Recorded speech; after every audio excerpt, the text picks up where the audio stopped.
This is VOCM Open Line. Call 709-273-5211 or 1-888-590-8626. The views and opinions of this program are not necessarily those of this station. The biggest conversation in Newfoundland and Labrador starts now. Here's VOCM Open Line host Paddy Daly. Well, all right, and good morning to you. Thank you very much for tuning into the program. It's Friday, February the 2nd. This is Open Line. I'm your host, Paddy Daly, David Williams. He's producing the Come On With It edition of the show. So, if you're in the St. John's metro region, the number to dial to get in the queue is 709-273-5211. Elsewhere, it's toll-free long distance, 1-888-590-VOCM. Which is 86-26. So a relatively warmish day here in St. John's this morning. It was -2 when I got in the rig to come to work this morning. Most importantly, nice and calm. Very little to no wind. So that's a good one. And February 2nd is one of those kind of bizarre days. You know, it's Groundhog Day. I don't pay much attention to Groundhog Day. And, of course, there's big celebrations in certain pockets of North America where they have their infamous groundhog make their appearance, and so I generally can't even remember the way it works. So if the groundhog comes out and sees its shadow back into the burrow, it means 6 additional weeks of winter. Is that how the myth goes, or whatever it is? Anyway, so it's Groundhog Day. Curiously, I've heard people say, well, it's not really a big deal in this province. We don't have any groundhogs, but we do. We have woodchucks. Woodchucks are predominantly found in southern Labrador, but they have been spotted on the island, and the woodchuck is a groundhog. And, you know, originally when the Pennsylvania Dutch brought up this tradition or this myth or reliance on this groundhog appearance, which dates back to somewhere in the 1800s, apparently they really leaned on it, you know, talking about when they would plant their crops and those types of things. So in some parts of the country today in the United States, it'll be a big deal. Curiously, on the woodchuck business, tongue twisters, when we were children, tongue twisters were kind of fun, and people were using them all the time to see who could spit out the woodchuck tongue twister quickly and accurately. But actors and singers and public speakers, they use tongue twisters on purpose to work on their pronunciation. I'm terrible at it. You know, sometimes I really do fumble through the words, and I guess that's just nature of the beast when you're thinking a million miles an hour and talking as fast as I do. But how much wood would a woodchuck chuck if a woodchuck could chuck wood? He would chuck he would as much as he could, and chuck as much wood as a woodchuck would if a woodchuck could chuck wood. Not bad. That one was pretty good. All right, let's keep going. Growlers back in action at Mary Brown Centre, the first ever visit by the Indy Fuel. Well, a terribly named hockey team that is, Indy Fuel. And tomorrow night is K-Rock night at Mary Brown Centre. So you've been asked not only to come to the game, but when you do, wear your favorite rock band T-shirt. I don't know what's going to be involved with any sort of prize or what have you, but that's the deal. And of course, it's the All-Star break at the NHL last night. Some of the theatre surrounding the drafting of players. All 4 members of the Toronto Maple Leafs are playing on Team Matthews. Of course they are. And there was a PWHL, the Professional Women's Hockey League showcase, on tap as well last night. And a little reminder for those who are rugby fans like myself, if you want to watch the game with rugby fans like you can go to the Swallows Club. Kickoff at 4:30 this afternoon. France versus Ireland. $20 gets you a lasagna dinner and a pint. So there you go. Let's keep going. On this date in 1925, a dog sled reached Nome, Alaska with an urgently needed diphtheria serum. It later inspired the Iditarod race. I bring that up on purpose because later this month is supposed to be the 2024 edition of Cane's Quest, the snowmobile endurance race. Really cool event being held in Labrador. Last year, if you remember, between weather and unsafe conditions, it got cancelled midway. There's still some concerns up in Labrador at this moment in time. People are showing me some pictures from the proposed route for the endurance race. Does not look conducive to snowmobiling. I don't know if anyone from Cane's Quest would like to join us on the show like they did last year after the postponement or the cancellation of the remainder of the race. You know, where are we? If you're in Labrador and you know what the route is, give us a call this morning and tell us exactly what you see, because if there's going to be the potential for unsafe conditions, you wonder whether or not they're going to try and see if they can get through the race, or there will be maybe a postponement or possibly, unfortunately, another cancellation, because the pictures that I've seen are not looking great. But if you want to take it on, we can do exactly that. Now, yesterday on the program, a lady called with some concerns regarding the National Dental Care Program. And I'm not surprised that she really didn't know how the program was going to work. I would suggest it's been a poorly communicated issue on behalf of the federal government. So they can talk about $13 billion and 9 million uninsured Canadians, but the amount of confusion out there surrounding what could be a very helpful plan for people who need some dental care, because we do understand the overlap between your dental health and your overall health, but it will incorporate all age groups eventually. So just one more time, just for the purpose of information, because I'm pretty sure there's still a lot of confusion out there in the general public.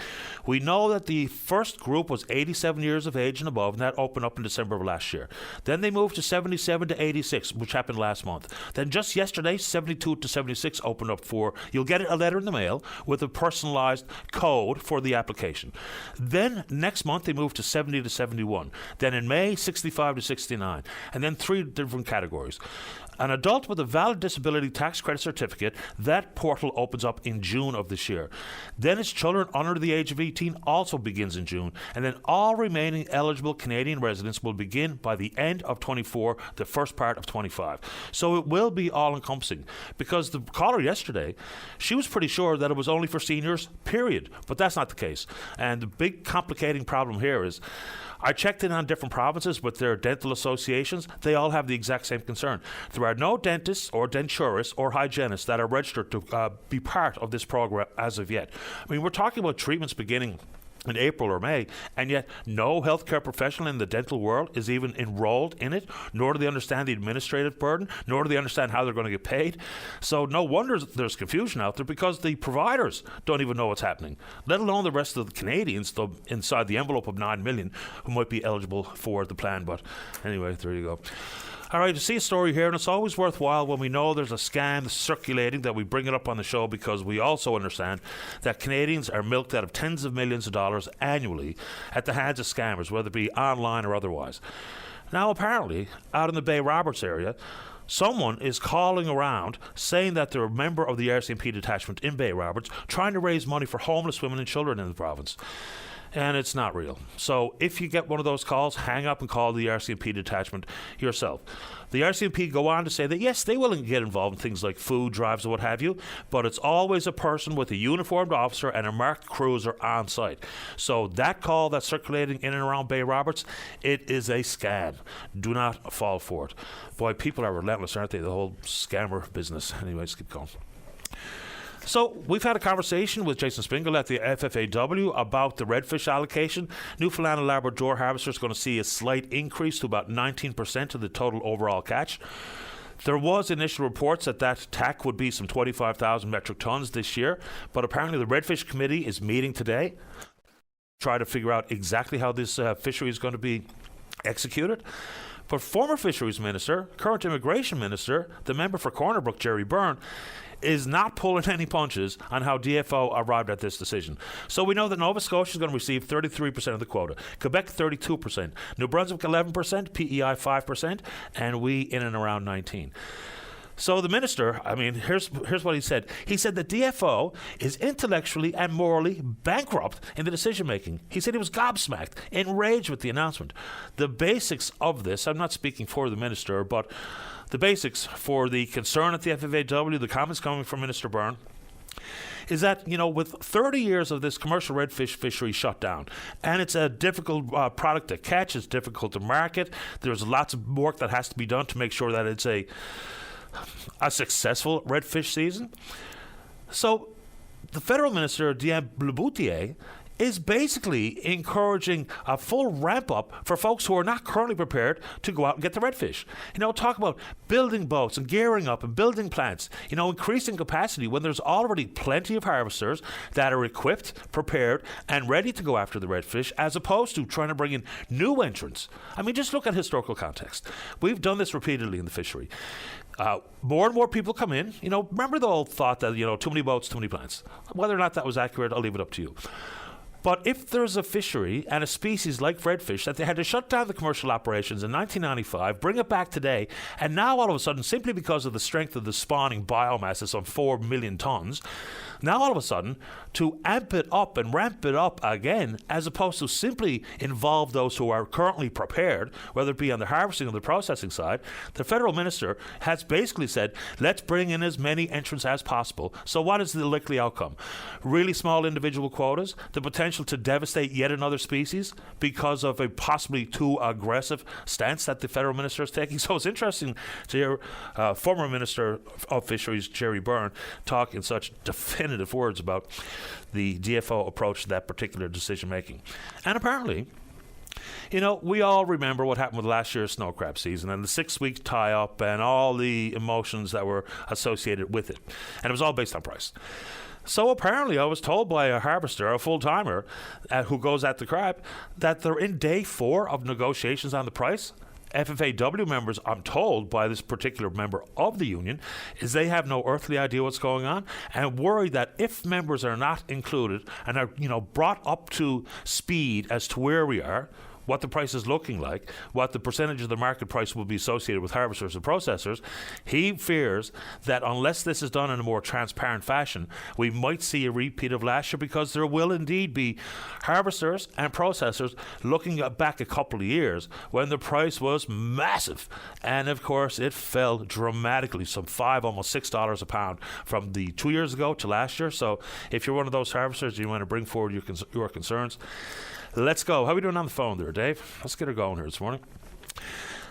Couple of issues. Let's talk about Marystown for a second. And of course, there's massive concerns on the Burin Peninsula when it comes to job opportunities.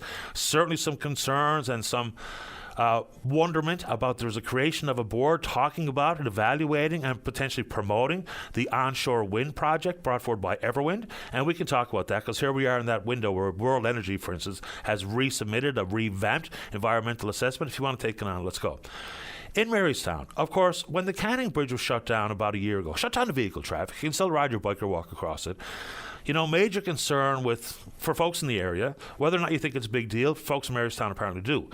So it really increased drive time for people who live on one side of the bridge versus the other, where, you know, most of the residential area is on one side, some of the shops and the like are on the other side, so it's increased the drive time. Okay. So now the government is going to put forward a temporary solution, what they call a Bailey Bridge. And we've seen them utilised many, many times when we've seen massive washouts as a result of storms, what have you. But the question I have is, it was shut down a year ago, and of course you have to go to tender and you have to have the bridge engineered, designed. But the completion of the permanent bridge won't be completed until the fall of 2027. Maybe it's just me, but when I hear and see other similar types of bridge projects being taken care of in other parts of the country and the world, it seems that it doesn't take as long as what's happening in Marystown. If there's a reason that I'm missing here, then someone absolutely can fill me in, but not till 2027 will there be a permanent one. But I'm sure the residents will be happy that at some point this year, the temporary structure known as the Bailey Bridge will indeed be in place. And via email overnight, someone asked me how and why. This happens all the time. How and why certain issues have gone off the front burner here. And in this case, it was someone who wanted to talk about Crown Lands. Now, Crown Land, we can absolutely talk about it as it pertains to some of those onshore wind projects. We can certainly talk about it as it relates to your own personal property, and possibly unbeknownst to you when you go to downsize and sell, that you might not even own the land that your house is on. So yes, I welcome the email to remind me of certain issues that you'd like to hear discussed. But it's always easier and better, I would suggest, that if you have concerns on one issue or another, you pick up the phone and give us a call, put it back on the front burner yourself. But this person wanted me to put the Crown Lands back out there for your consideration. And so there you go. Okay, here we go. As of Monday morning, this coming Monday at 8 a.m., masking will be mandatory in all areas where clinical care is provided in healthcare facilities. So if you live in a long-term care facility, you won't be required to wear the mask all the time. But anywhere else where we're going to waiting areas, clinical care areas, visiting patients, long-term care residents, cloth masks and masks with exhalation valves are not permitted, but you're going to have to wear one of those surgical masks. Here's what's interesting. I'm not surprised. I mean, in other parts of the country, they reinstated masking in healthcare settings months ago.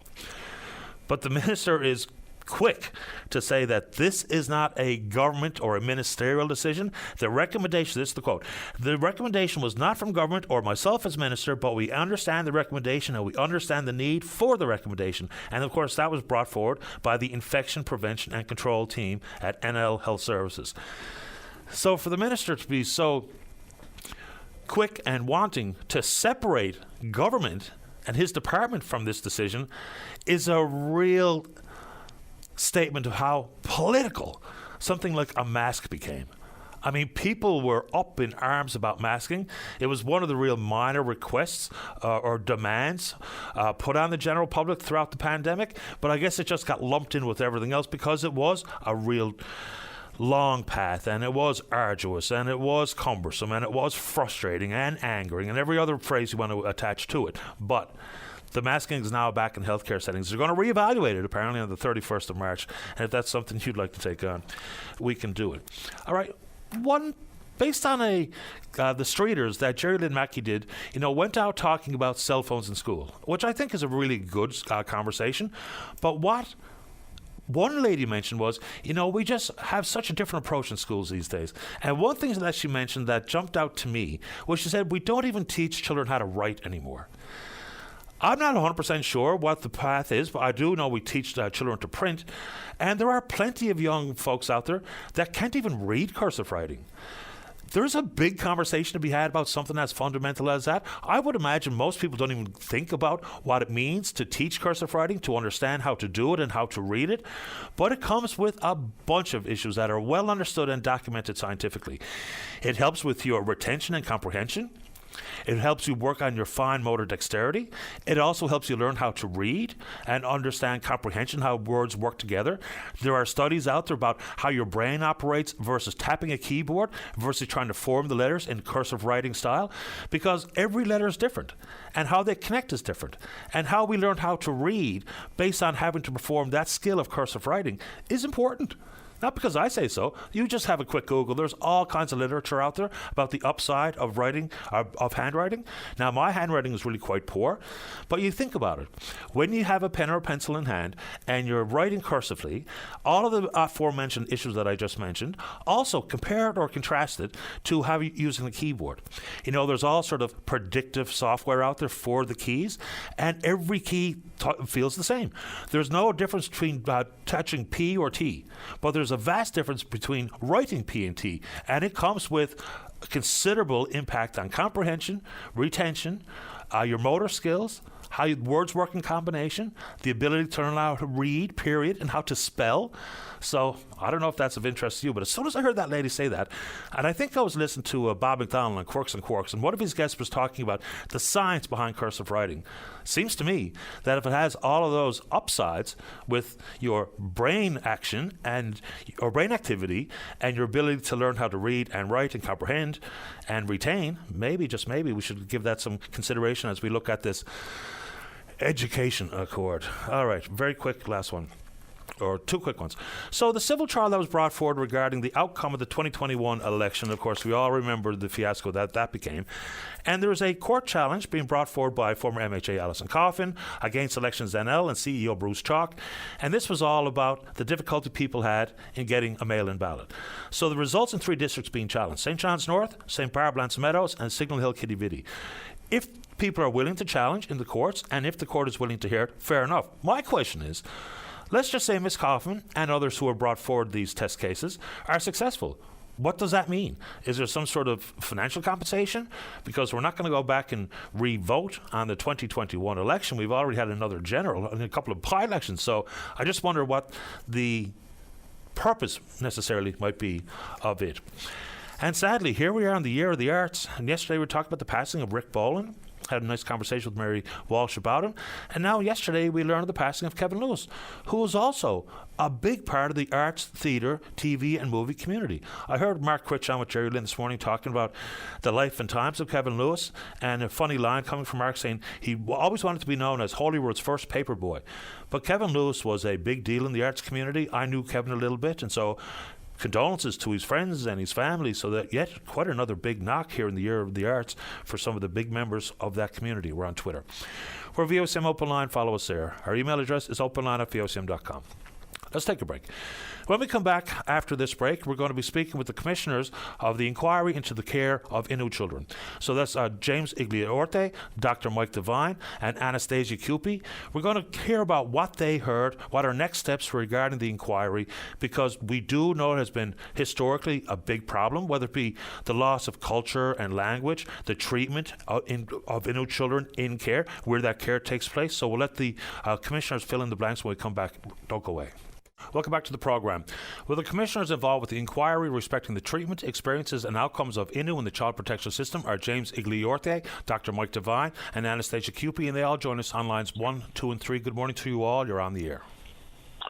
Good morning, sir. It's very nice to be here. Good morning, sir. Thank you. We're happy to have you on the program. Let's start with you, Judge Igliorte. So you spent plenty of time on the coast of Labrador from 1980 to 2004. So given your experience in the big land, what came out of the inquiry that maybe came as a surprise to you, if anything? Not really a great surprise in any way.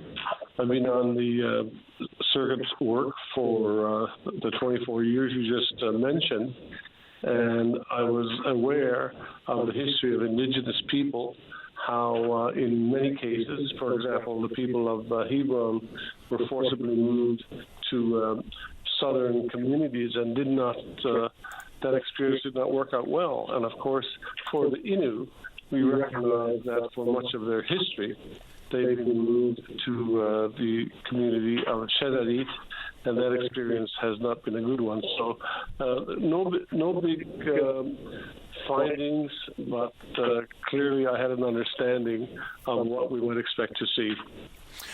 Dr. Devine, as a former professor of social work at Memorial University, can you give us some historical context about how and when government started to intervene with Innu children and moving them out of the community and into child protective services? Because it wasn't always the way, obviously. Can you give us some historical context?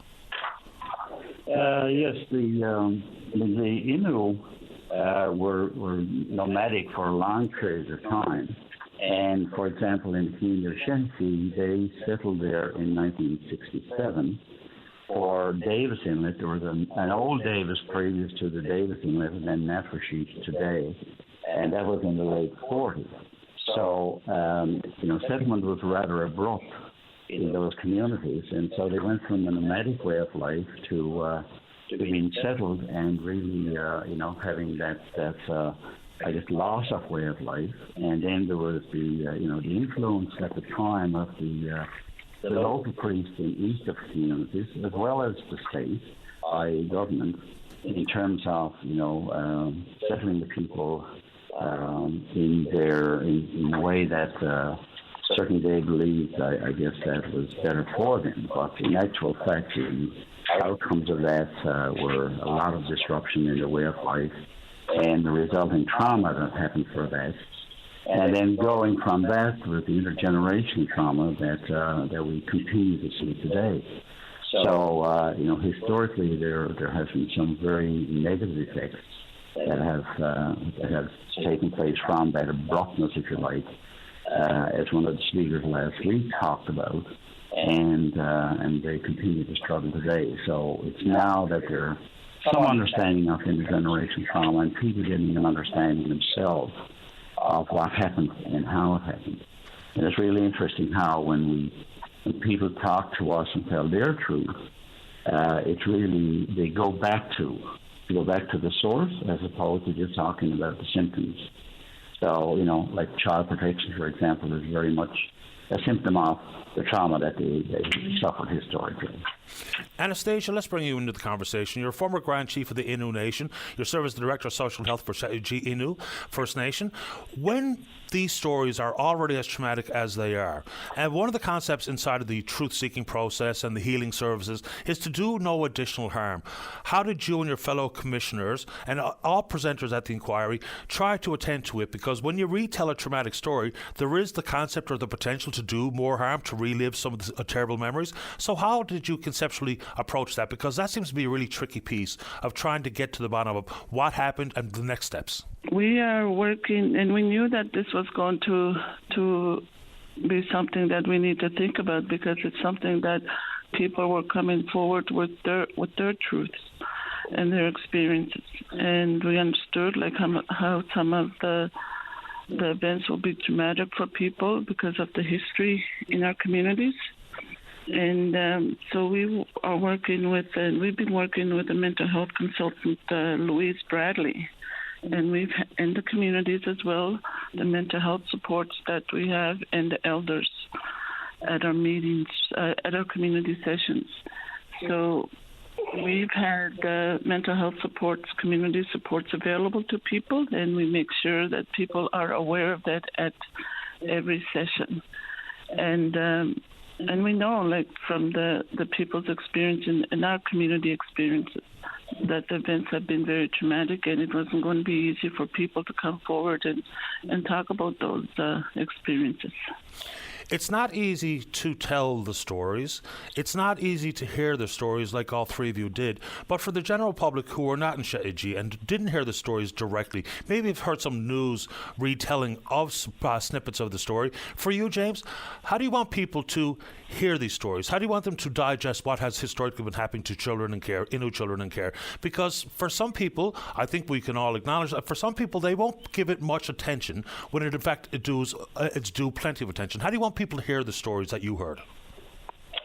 Well, I think one of the ways that's working so well is to speak with you and your audience of people across the province. I mean, I've been met by individuals in a grocery store, and people are saying that the work you're doing is important, and we should hear how this history has evolved.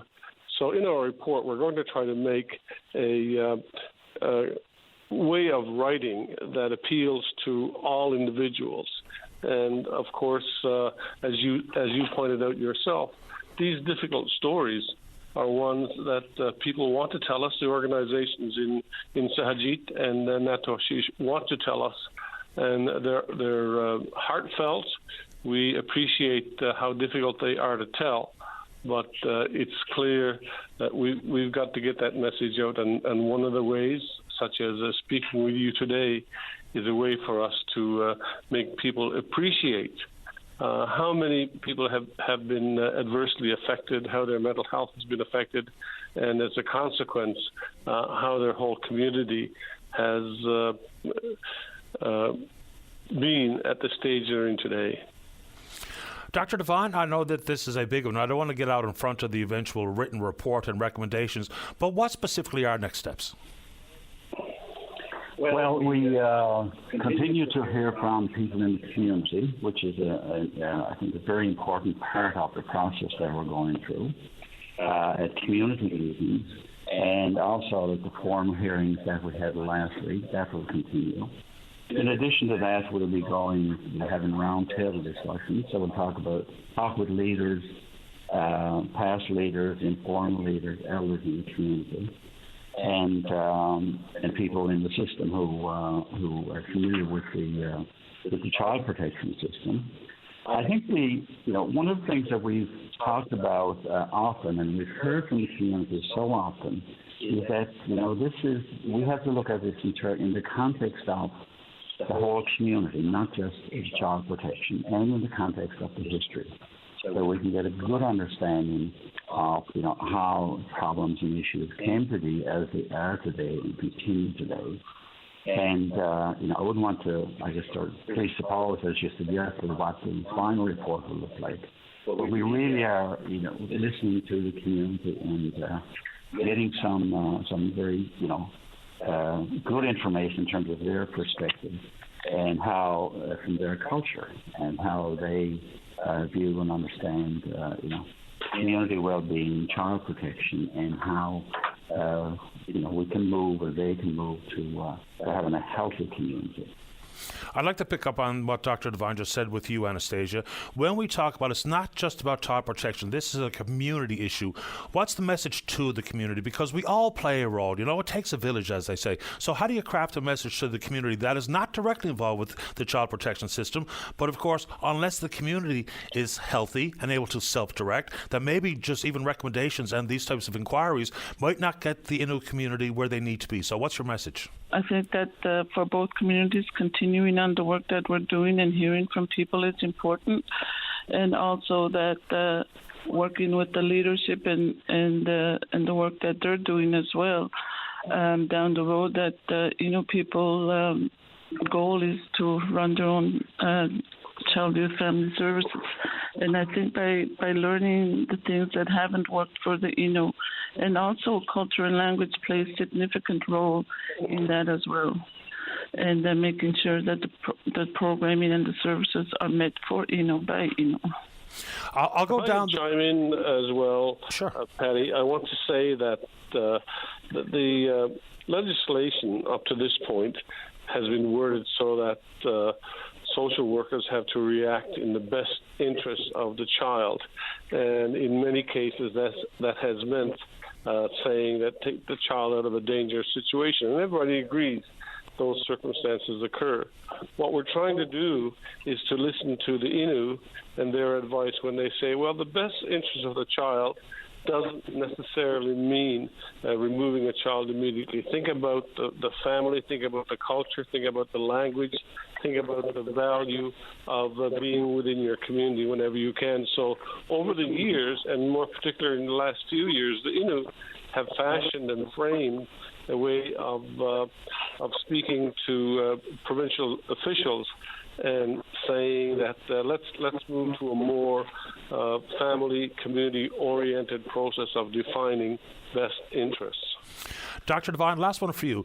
Has family reunification, which is always should be part of child protection, has the family reunification standards and measures been different in the Innu communities versus the rest of society? Because that seems to be one of the real big tangles, and that might be speaking about the actual community responsibility in addition to the family responsibility. So has that reunification process been more complicated in the Innu Nation? Well, I think that some of the issues that have come out of family reunification are, first of all, related to the whole notion of the rates of children in care in Indian communities compared to the rest of the province, and the province has information that they provided on that, so that is much higher. So there are a number of children who are outside the community, for example, today. And so family reunification is certainly being, I think, more on the table and talked about. How that process goes, we will see. But I think, for the prevention services that have been in place, I think about 5 years now, and the prevention services are with Innu Roundtable, that's one of the governing bodies of the Innu, that they're working more now collaboratively with CSSD and prevention services, so that they look for creative, innovative, and ways to try to keep the children in the community at home if possible, but certainly in the community where at all possible. And so I think there's much more of a focus today on that notion of the importance of children in the community maintaining their culture and their language and their way of being. So there's already some work happening there, and I think that again, I believe myself, and this is my own bias, that with strong prevention programs, not just one program, but different programs and options for children who might be at risk or high risk, that the community, I think, agrees that that needs to be certainly a continued and very strong focus. Would either of you like to offer a final thought before we run out of time? Well, thank you. I think on behalf of all the commissioners, we're so excited to have had the opportunity to speak through your medium. Of course, we use many forms in our meetings and when we talk to individuals, but we simply want to say that as the Innu work towards taking control over child protection, we want to be the venue that gives recommendations that will allow that to be the final outcome of our report. I appreciate all three of you making time for the program this morning. Thank you very much. It's been wonderful. Thank you. Take good care. Anastasia QP, James Igliorte, and Dr. Mike Devine. And of course, we're talking about the inquiry respecting the treatment, experiences, and outcomes of Innu in the child protection system. Let's take a break. As I mentioned at the bottom of the preamble, after the story of the passing of Rick Boland, then we hear the story of the passing of Kevin Lewis. Linda Fraser is the curator of the Holyrood Heritage Society Museum. She joins us right after this. Don't go away. Saturday morning, join us for the Irish Newfoundland Show. Send your request to irishnl@vocm.com or submit them online at vocm.com. Welcome back to the show. Let's go to line number 4. Say good morning to the curator of the Holyrood Heritage Society Museum. That's Linda Fraser. Good morning, Linda. You're on the air. Hi, good morning, Patty. Good morning to you. Welcome to the show. Thank you. It was a hard day for us here. Rick Boland, number one. Rick Nolan was a friend who lived in Peatree. So I lived in Curling. I could see his house from our living room window. He was a riot, a very sincere, honest person. I don't know what else to say about him. He was just magnificent, very humble. And now today we're faced with the loss of Kevin Lewis. I'm sitting here in the museum, and when we started this museum approximately 5 years ago, it'll be 5 years in June of this year. And when we started, talking to my husband, who was with the Cornerbrook Playmakers at the time, and he said, why don't we do an exhibition on theater and the music, he said, in this area, Conception Bay Center. And this is the 5 communities from Holyrood down through to Colliers. And I said, that's an idea for one of the rooms. And he said, call Claire Doyle. And I said, Claire? And he said, yes. He said, call Claire. That was a funny conversation. Claire didn't have a clue who I was. So anyway, Claire said, okay, I'll come up and see what you want. Of course, museums don't have any money. All these little museums, we don't have any money. We depend on an entrance fee. So Claire came up and he said, what do you want? I said, I want the people who were in theater in this area to be honored in one of our rooms that we have here. And he said, okay, let me see what I can do. How much money have you got? I said, no. So they all that crowd in theater, they all have a sense of humor, right? And they're all all artists are in the same position as we are. So Claire went to work, and between him and a few other articles that we had, we managed to get some original programs that date back to plays that were attended to here in the Star of the Sea and in the community schools. But here this morning, I'm looking at Kevin Lewis's photo on our wall, along with Dabnett Doyle's photo, Jerry Doyle's photo, Jonathan Lewis, and so many more of the people who made theater what it is today in our province. Kevin is here now in this black background photo, and he's looking at me as if he's playing the role of a villain, and I know he must be saying, Linda, what are you doing? Claire took it under his wing to take the pictures from the various plays, stories behind them, the fun they had, the comedy they had, how they riled each other. He took everything together, and we have 3 walls displayed here to theater. Plus, we have some of the winning silverware that used to be given out at one time. I don't believe it's given out anymore at the provincial drama festivals, but other trophies that were made by some of the people in the plays, and we have them here. They were donated to us, and they're on display here in our museum. So calling this morning to pay respects to the first paper boy in the town of Holyrood is very hard. I'm not from Holyrood, but I've been here for 20-odd years, and I'm telling you, it's a wild experience. The theater experience is told was here, representing our museum in Holyrood. Like I said, is displayed on our wall. Kevin was master of his craft. One of the first visits that he made here in our museum, he came with Claire Doyle. And Claire was going around, and he was telling myself and Kevin why he chose these plays, why he chose these people to be honored in our museum. I didn't recognize Kevin at the time because he had aged quite a bit since I had seen him. And he just stood back. He let Claire explain everything. Claire would turn around and get approval from Kevin as if he needed approval, but he did. There was so much respect among all of this theater-going crowd. And Kevin he never spoke. He never said anything. He never took any of the praise, any of the accolades. He just took it all in quietly. And to see his picture on the wall this morning, and I just felt that I had to call in on behalf of our museum and the people from these communities who have so many people involved in theater in our province. Am I going on too much? No, not at all. I'm just listening along, Linda. You know, you mentioned The Paperboy. It was actually the title of his memoir, which was published maybe almost 10 years ago, possibly. So he was quite proud of that. He was on Holyrood's town council in 1969, taught for some 30 years. Of course, since early 2000s, he was intimately involved in directing and acting in the Dinner Theatre out in Fairyland. Last fall, he received the ACTRA NL Award of Excellence, which, you know, is a pretty prestigious award. Past winners include folks like Greg Malone and Andy Jones, Mary Walsh, Chris Brooks. So he's in pretty lofty company there. You know, about 30 years in the business. You know, The Boys from St. Vincent, The Grand Seduction, Misery Harbour, Random Passage, Heyday, Brave, and just a few that I can think of off the top of my head. I knew Kevin a little bit. I thought he was a fine fella.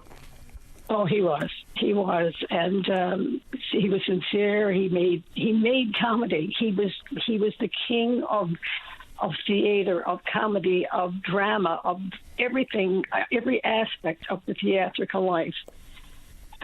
So I just want to say we're here. We will honor him and forever. He's here looking at me now. And along with other players, so many players. John Ryan was another character. The Laracies, the Woodfords, the Bennetts, the Doyles. There's just so many of them here. You can't just pick one. But today, especially, we're picking on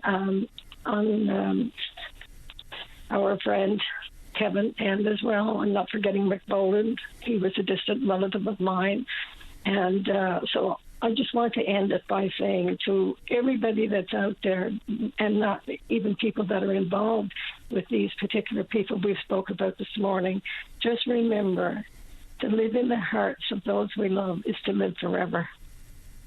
Thank you very much for this, Linda. I'm sorry for your loss.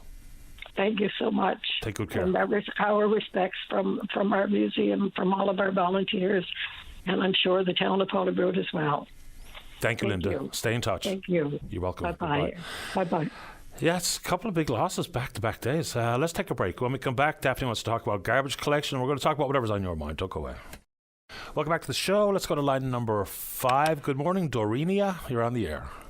Yes, how are you today? I'm doing okay. Did I pronounce your name properly? Yes, Dorina. Dorina, welcome to the show. Yeah. Yes, I have a little thing. I've been living in Freshwater now for 28 years, and Freshwater, Placentia Bay. Yep. I bought a quad, a Honda, and on the 2023 614. She's been in my yard ever since Thursday night. Somebody came and stole her from me. Boys, oh boys. And they took everything. They took my plow. I just put my plow on her. I've got a 33-year-old daughter that's got spina bifida. I can't shovel. I just got diagnosed with cancer. And somebody had the gall to come in my yard and take my bike. You got to lock things down around here, don't you? It's terrible stuff. She was locked down. Oh, no, I was just using that as a turn of phrase. I'm not suggesting that you did anything wrong, Doreen. Of course not. So describe your Honda ATV, you know, like the color and what badge level it is and the plow, those types of things, so we can have people keep their eyes peeled for them. She is a green Honda. She is a 2016, and she did leave Freshwater at 4:30 that morning, and people seen her go out Argentia Road to Whitburn. She was gassed up at North Atlantic, and they claim they can't find anything on the cameras. That's strange. You would think that with all that type of information, someone might have captured some sort of shot of that person, that criminal. Yeah. There was 2 young fellows on her. No helmets, no nothing, speeding out Argentia Road. She's got a yellow plow on her. She's a green bike. She's a beautiful bike. And she's got a big back seat on her. And it's special work done to her because I did special work for her. So my handicapped daughter could sit on her with me. Right? So everyone in the area that's listening to this call, it's a green Honda 2016 yellow plow on it, special big back seat. So if you see that, or you know anything about where that bike is, call the police. Let's see if we can't get Darina back her ATV and her plow for all the obvious reasons. I'm sorry this happened to you. Yes, this is ridiculous. It is. And like I said, she's been out there ever since. Right? And nobody's touched her. And I got up Friday to go in for my chemo and went out and my bike's gone. Well, let's hope this is nothing more than a couple of nuisances went on a joyride and have just left her somewhere so that we can get it back to you. So everyone keep your eyes peeled. Yes, and thank you very, very much. You're most welcome. Keep me in the loop. Let me know. I will. Okay, Darina. Take care. Okay, thank you. You're welcome. Bye-bye. Bye-bye. Bye. Yeah, people buy. Oh, man. Let's keep going. Line number 1. Daphne, you're on the air. Good morning, Patty. How are you this morning? I'm doing okay. Thanks for asking. How about you? Oh, I'm not too bad. I'm a bit pissed off. Having trouble with our garbage here in Northwest Brooklyn. It seems like it's only us having the problem. Everyone else gets their garbage picked up except us. It's been 3 weeks now, and no garbage has been picked up for us. Yesterday was garbage day. It still wasn't picked up. I called Waste Management, and all they're telling me is that I'll have to wait until next garbage day to get the garbage picked up. So I'll have to wait until next Thursday, and that'll be 4 weeks garbage. Yeah, so obviously that's a nuisance. So are you well off the beaten track or something, or why are they not grabbing your garbage in particular? Well, I don't know. Like, I mean, they did it before. Like, they know there's garbage there to be picked up. So, like, I don't know why they're not doing it. Like, I can't get no answers. Like, we're paying our garbage fees. Like, I just don't understand it. Yeah, I mean, if it's just starting to happen now out of nowhere, someone must know why. I mean, whether they got a new driver who's not aware of where you live or where your garbage box is or something, but it seems quite strange that all of a sudden, out of the blue, for 4 consecutive weeks, no garbage picked up. Weird one. And I called into Waste Management, and all she tells me is, I'll get in touch with the contractor and see what we can do. But in the meantime, you'll have to wait until next garbage day rolls around. So I waited until the next garbage day rolled around, which was yesterday, and still no garbage picked up. So I don't know where to turn. I don't know who else to call. So I don't know. Like, I'm at a wit's end. Yeah, and I don't know if there's anyone who's going to be able to grab it for you and bring it to the dump, but I'll see if I can figure it out. Daphne, you send me another message privately like you do sometimes, and give me some specifics about exactly where you live, and I'll make a couple of calls, see what I can find out. Okay, thank you so much. You're welcome, Daphne. Okay, you have a great day. You too. Bye-bye. Okay, thank you. Bye. Yeah, there's got to be some reason, even if it's a dumb one, but let's see if we can figure it out. Let's go to line number 2. Sylvia, you're on the air. Good morning, Patty. Good morning. It's been a while since we talked. When I talked with David, it was about a specific thing about a young man. But I was wondering if you could find out for me, because I've asked the authorities, like, there's just 2 new houses with 4 units in each one, down on Janeway Place. It took 6 weeks to get cable to go there because there was no such civic address. There's no mail because there's no such civic address. No garbage collection, and there's no street lights down there. I've called, I spoke with the city, and they said it was Newfoundland and Labrador Housing's problem. And I've called Newfoundland and Labrador Housing, and they said it was the city. I've gone in on Canada Post, and they say no such resident. So could you find out for us what actually is happening? What exactly are you hoping I can find out, Sylvia? I'm sorry. These two houses are not set up anywhere as residential, that they're there on that street.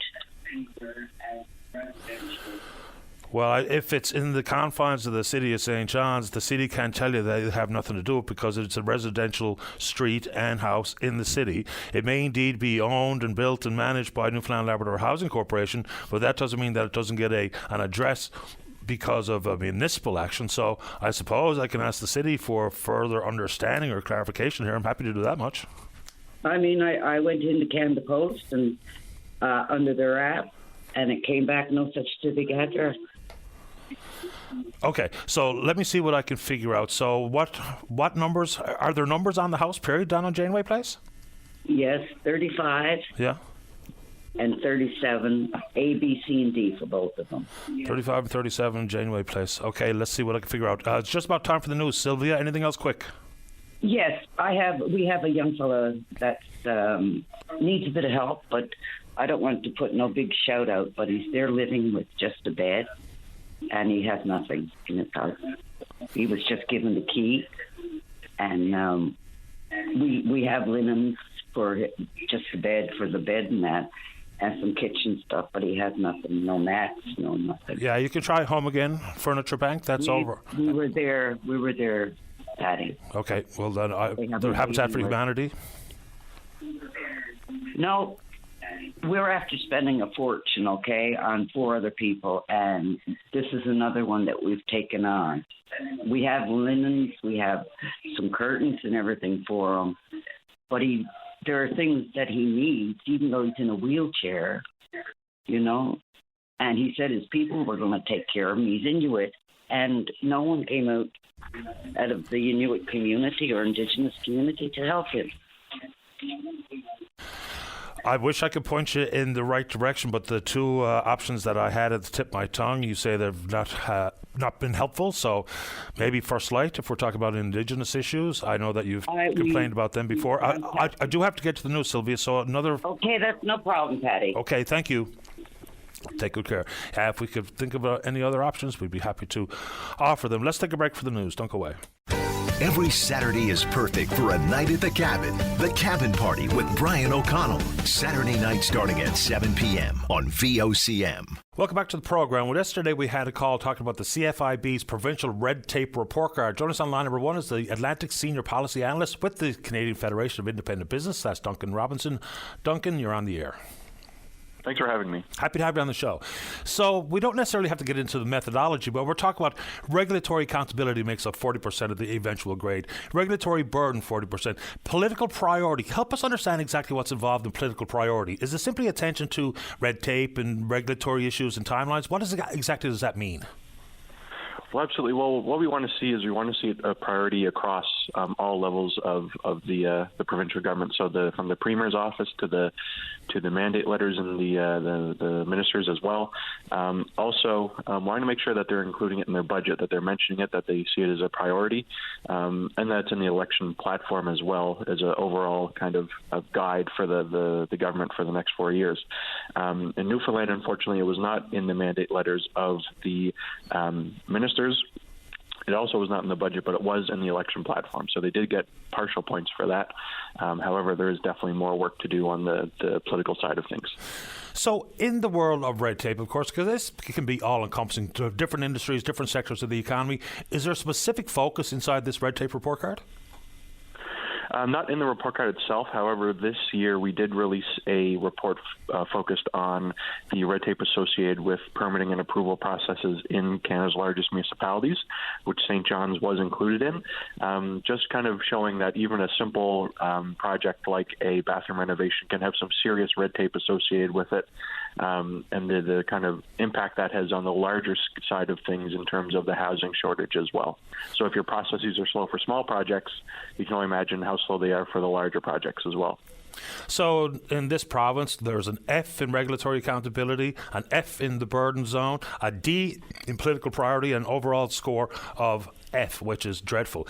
Help us understand what are best practices in other regions of the country, because Alberta A's across the board. So what do they do differently? Give us some specifics as to how those report card grades come out at A's when we're so far behind with an F. Absolutely. Well, you don't even have to look as far as Alberta. If we look in Atlantic provinces, Nova Scotia received an A as well.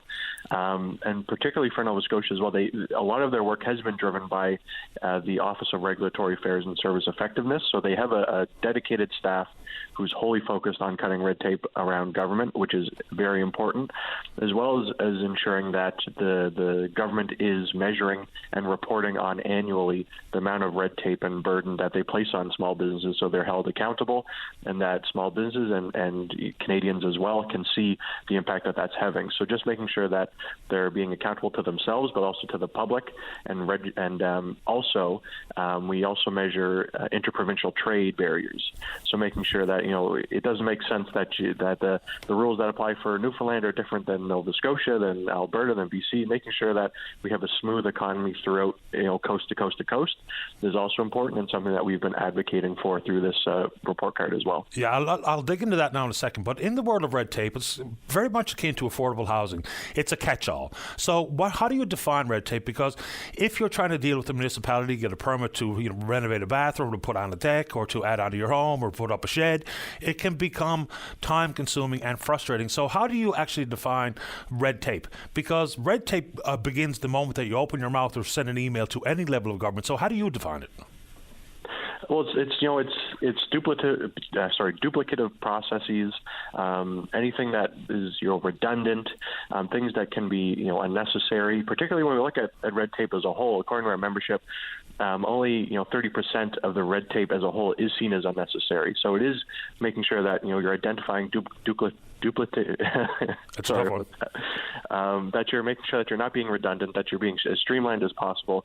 Particularly if we look at St. John's and you're trying to do a bathroom renovation, it really shouldn't take 6 different forms and over $500 to get that project, approved before you can even move a tile. So things that just seem like common sense and things that should not be there to really clog up the processes, not just for small businesses but for Newfoundlanders as a whole as well. So beyond the frustration associated with bureaucracy and red tape, what do we know about the economic impact of this issue? Absolutely. Well, time is money for small businesses, but unfortunately when we look at government, time is often not money in their eyes. So it has an impact. If we look at the permitting side of things as well, if you're a contractor, usually you're paid at the end of your project. So the longer it takes to get that project done, the longer it takes to get the money back for the work that you've done. Additionally, you're taking loans out or lines of credit to pay for that material. So the longer that takes, the longer that builds up as well. And we just want to make sure that government is getting out of the way of small businesses when it comes to unnecessary paperwork. We can look at also, the healthcare sector. There's numerous amounts of red tape there as well. We look at unnecessary paperwork for physicians. We measured that in 2023, around 18 billion hours is wasted on paperwork that could be done by someone else or could be taken away as a whole. So it doesn't just impact the economic side of things, but it impacts really the well-being of Newfoundlanders as well. Let's take an interprovincial trade for a second. That's something that really doesn't get a lot of attention. There's been, for instance, the Montreal Economic Institute did a report on it that I read some years back, and they're talking about things like an estimated 7% additional cost of the goods and services in the country simply because of these arbitrary provincial trade barriers. They're also talking about the impact on Canadians' wages. Reduces incomes by almost 6%, I think, or $1,800, and that was back in 2017 or 18 when they did that work. Help people understand what these restrictions look like. Because the cost to Canadians, when we talk about an overall economic impact, it's costing us billions of dollars a year extra out of my pocket because been a restriction set up to protect my brewing industry or the wine industry. And some of the moves that have been made to ease have been very fundamental and very easy and simple about the amount of beer I can take from one province to another. Help people understand what these barriers are really meaning to my pocketbook. Absolutely. Well, it increases the cost of a lot of things. Anything, like you said, alcohol that's being imported, but not just to the pocketbook as well, but labor mobility is something that we're highlighting as well, making sure that if you're a doctor, if you're a plumber, if you're a nurse, if you're registered in one province, it makes sense that training would be similar to the rest of Canada as it is one healthcare system in a sense. And then in terms of, again, your pocketbook issues, bringing in things, there's a sugar tax in St. John or in Newfoundland as well, bringing in sugar sugary drinks as well. So it's really an impact overall. But again, through Red Tape Awareness Week, we're highlighting some key issues, like you said, interprovincial trade, like permitting, like healthcare last year, just to make sure that government understands that we need to have, again, like a smooth economy across Canada, taking down unnecessary restrictions between interprovincial trade, as well as so many other things. So that's what this week is really about, and we're excited that people like you are highlighting this issue, as well as your callers, which is great to hear, and making sure that we're passing that on to government as well. Back in 2017, the country signed the Canadian Free Trade Agreement. That was supposed to address and to tackle this particular issue, but it fell off the radar. Is that simply a shortcoming, or provincial leaders, premiers in particular, standing up to protect their own, or how come that trade agreement did not tackle this issue? Well, there is a sense of protectionism in that way. Some provinces have they put in exemptions to the CFTA. So on certain industries, they say this CFTA will not apply to things like wine sales or things like alcohol, like you said, or industries that they believe that should be protected in their province. So it's definitely odd to think that essentially Canada's trading like they're the European Union, different rules in different provinces, when we are one country, and we should ensure that every economy is booming, and that the money that we're losing from these unnecessary trade restrictions in our own country should really be brought down to make sure that it's the rising tide lifts all boats. Yeah, and I would add to that, things like East-West cooperation and participation, and things like the electric grid, and things that would make a lot more sense, as opposed to utilities trying to stand their ground and the federal government being unwilling to deal with something that is costing me personally thousands of dollars each and every year. The impact on the overall economy is serious. 7% to all goods and services, and that's a report of some 6 years ago. So that number could have only grown given all the inputs that we see. Duncan, final thoughts to you. Yeah, well, on that point for interprovincial trade, you bring up good points about East and West cooperation. The Atlantic provinces today even are going to be receiving the golden scissors for their work to cut red tape around labor mobility for physicians. So prior to the Atlantic Physician Registry, if you were a doctor in Nova Scotia, you had to apply to each Atlantic province. If you wanted to practice there, you'd have to pay fees of $2,000 a year. Through the cooperation in Atlantic provinces, now if you're a doctor in Newfoundland or Nova Scotia or New Brunswick or PEI, you make one application, you pay $500 a year, and then you can move wherever you'd like in Atlantic provinces and practice healthcare. So things like that are things that we're definitely celebrating this week, and we really appreciate you and your callers highlighting this issue and making sure that everyone's hearing it, as well as government. Yeah, I mean, even if I'm a dentist, there's not even a dental school here, but I have to re-register and apply to work in a different province. We've done some good work, I think, on Red Seal skilled tradespeoples and with doctors, as you just mentioned. Those are things that should not be the exception. They should be the rule. It's good to have you on the show, Duncan. Appreciate the time. Anytime. Thank you. Take care. Bye-bye. That's Duncan Robinson, the CFIB Atlantic Senior Policy Analyst. Let's take a break. Don't go away. Welcome back to the show. Let's go to line number 3. Barry, you're on the air. Good day, Barry. This is Barry Greenham. I'm just calling. It's my first time calling. I'm just calling about the oil tank that I installed a couple of years ago. I had a professionally installed tank. Okay. And it cost $3,000 to get it installed. Now it's a little bit late, but I'm going to be putting in a couple of heat pumps this summer coming, and I want to take that tank out. So, it's still good to 2046. But they're saying that I got a couple of people interested in this tank, so I could get back to recoup some of my money. But they're saying they won't recertify that tank. I can understand it if it was 20 years that it was, in service 20 years, and then they wouldn't recertify it. But just being only 2 years, I don't understand why I can't resell that tank to someone else. Yeah, nor do I understand why anything has to be recertified if it's already certified in 2046, is I think the number you just used. So I don't really understand how that's an issue anyway. Yeah, because like I said, I called the company and they're saying that no, they won't recertify it. But again, like I said, $3,000. If I could recoup, even $1,000 of that back, and plus help the other person out, I don't understand why I got to dispose of this brand new tank that's only been there 2 years. It don't make sense to me, right? Well, for instance, the company that you bought it from, will they buy it back from you, or your oil provider? No, I don't think so. No, they just said they won't recertify it. But I never asked them, would they buy it back? No, I never asked that question, but they said they will not recertify it. Yeah, because I would imagine if they'd be willing to buy it back, then in-house they'd have some sort of internal process for recertification and resale, I would think. You would think. I never asked that question, but I will ask that question because, like I said, it don't make sense to me, right?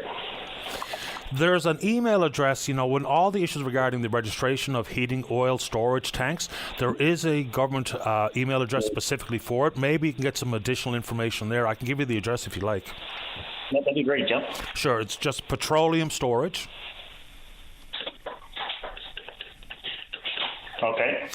And then it's just the last part is all the government email addresses. So it's petroleumstorage@gov.nl.ca. Perfect. Perfect. Thank you very much. You might be able to get some more information. If you don't get anywhere with that, get back to me and I'll try something else. All right. Thank you. Thanks, Barry. You're welcome, Barry. Bye-bye. And, so he mentions mini splits and heat pumps and stuff. And, of course, there's tons of money out there. And it's always worth putting this out for people's consideration. So in the oil to heat pump affordability program, and that's a federal program. My understanding is even if you install a central heat pump in that program, you do not need to remove the oil tank. But, like everything else, if you're going to consider making these moves, what you absolutely have to do in an effort to understand, look, we mentioned yesterday the Canada Greener Homes Grant, up to $5,000, that's going away because the money's been depleted. They thought that would be in place for until 2027, but not so fast. So that's a problem. But for every other pot of money, there's provincial monies, there's federal monies. They all come with different requirements of an assessment of your home, an energy audit, whether or not you just take charge directly or you could wait for a rebate. So just in an effort to understand all of those, whoever you're going to buy the product from, ask them to walk you through all the pots of money. In addition to that, it is critically important to tell your insurance provider exactly what you're considering doing, because they'll tell you whether or not that lines up with your current insurance on your home. Because, they'll talk about you can't use one source of heat as your primary source, for instance. So just make sure that you dot all those I's, cross all those T's before you spend any money or you get too far down the path. And all of a sudden you find out, like many people have, is that come the end of the day, all of a sudden your insurance company tells you, I can't insure your home, given your current source of heat. So just make sure you do those things before you make any moves on that front. Let's go to line number 5. So good morning to the Mayor of Marystown. That's Brian Keating. Mayor Keating, you're on the air. Good morning. How are you today, Pat? I'm doing okay this morning. How about you? It's a good day since yesterday with the announcement from Minister Abbott. It's a great day, actually. So now that they're going to go ahead and put the Bailey Bridge, the temporary bridge, in place, wasn't that always a conversation right from the get-go when they shut down the Canning Bridge about a year ago? And if not, why not? Oh, definitely. It was actually on 3 days after the bridge was closed, myself and several councillors drove to St. John's and met with then Minister Elvis Lovelace, and that was one of the first things we inquired about. And so, yes, it's been ongoing for a while, for sure. What's involved in putting a Bailey Bridge there, do you know? Well, right now, of course, they got to do an approach on both sides, on the south side and north side. In other words, you got to build out into the water with a rock road to come out, because the largest Bailey Bridge you can get is 210 feet. So they're going to have to build out roughly about 60 to 70 feet on both sides. So there's some permitting requirements from DFO, of course, is where everybody knows the inlet of Marystown. There's also Salmon River. So they got to get the permits in place and stuff. And first, a lot of people have been asking me, how come it took almost a year? Well, they've been doing analysis on when we first come out, we had a coalition from the town come in and said, we could put a Bailey Bridge there for $800,000. And of course, now the number is $5 to 6 million. So they done an evaluation on which would be the most feasible way to relieve the stress and the financial burden on the residents of Marystown. So, and being in the municipal government, things are not the fastest in provincial, municipal, or federal. But right now, I'm not so much concerned with what happened in the past. It's just how long it takes to get it done in the future. Fair enough. I made mention off the top, and I'm not a civil engineer. I've never built a bridge or paved a road. But it seems to me like when I see stories in other jurisdictions about replacing bridges or repairing bridges, it doesn't come with the extensive timeline like we're talking about in your community. We're not talking about the completion of the permanent bridge until the fall of 2027. Has anyone ever walked you through why it's going to take as long as that? Because I know you have to go out to tender. I know you have to engineer and design, and then you have to consequently build. But that seems like an awful long road. Well, if you look at it, and yes, it's definitely a long time, but there's a couple of scenarios, and a lot of people are asking me the same question. First thing, the reasoning why it's going to be pushed back to 2027 is the Bailey Bridge must be completed and open to the general public for the pedestrian walking. Right now, if we take one bolt, and I know that might sound a little funny, one bolt, but right now we're still using the Canning Bridge, for pedestrian traffic. If we take any demolition on it right now, we wouldn't have pedestrian traffic bound to use the bridge. So right now, the Canning Bridge demolition will not start till the day that the new Bailey Bridge is open, so pedestrians can walk as well. So that's actually why I pushed it back another year. It comes with a pretty heavy price tag when we talk about the combination of the Bailey Bridge and the permanent bridge. So about $25 million in total. 5 to 6 for the temporary bridge, 18 to 19 for the permanent bridge. So pretty big number. Not to say that it's not needed, because obviously it is. It's been in place for quite a long time. But a resident of your community has told me via email they think this is a waste of money, because we're talking about an additional, say, 10 to 12 minutes to drive from one side to the other. So speak to the need for the Canning Bridge, because is it simply about the frustration, or why is this such a vital component in Marystown? It's a very vital. It's one of the main arteries. It's actually why the town of Marystown flourished and grew. That bridge was a part of the stapled Marystown since in the 60s. But I'll put it to you this way. It's not only the time, and of course that time quota is not the correct time. If you drive from one end to the other, it's actually a 12 to 13 kilometers, and with traffic and stuff, and increase of traffic because everybody's using that one road now. The timeline is one thing, but the financial burden on extra gas, extra wear and tear in your car, lease vehicles, extra kilometers. But there's also a mental health that people don't look at. When you go under stress, when it costs you an extra couple $100 a month in gas to go to your job, because like Patty, you're well aware, Marystown is relied on the north and south side. Mostly the south side is mostly residential and commuters. Most of the business areas are on the north side. So, and most of these blue-collar workers and stuff, when you take an extra $200 or $300 a month to get back and forth to work, that's $300 you got to stress and worry about where to get to pay for their heat bill, their light bill and stuff. And this town is made out of mostly people on the south side. Well, and the whole region now is mostly fixed income seniors. We're an aging population in Marystown. And that $300 may sound like to somebody that's making $85,000 and $90,000 a year, but when you're making $16,000 to $18,000 a year, it puts another stress burden on you.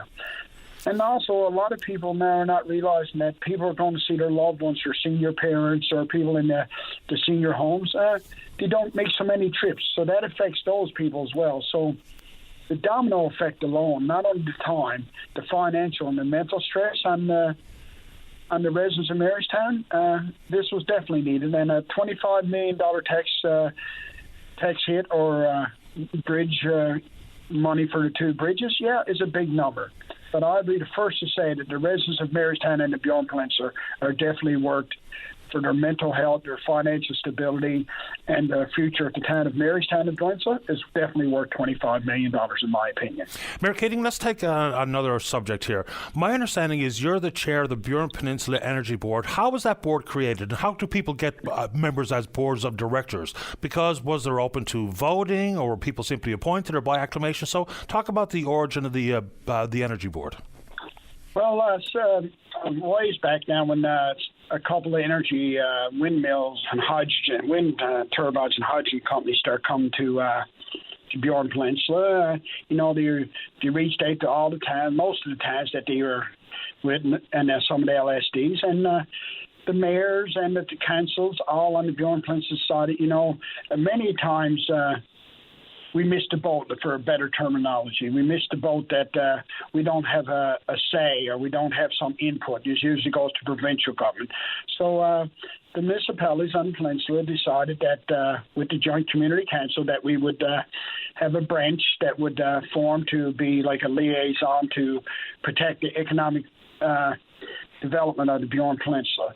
A lot of people are concerned. We don't decide who gets the job. We are there to protect the economic and the environmental impact and to protect the residents of the Bjorn Peninsula. And how you become a member, you had to get nominated. Of course, you had to be an elected official. And people say, well, how did they get on the board? Well, you guys elected us to municipalities. Then the municipalities asked their councillors who would like to be on this board. And once someone got on that board, they had to get nominated, same as you would. A motion had to be passed by their towns to become a member on the board, same as you would at the Joint Community Council. And when you got on the board members all met, and then the board members decided how to pick a treasurer, secretary, co-chair, and chair, and that came out of the 20-plus members on the board.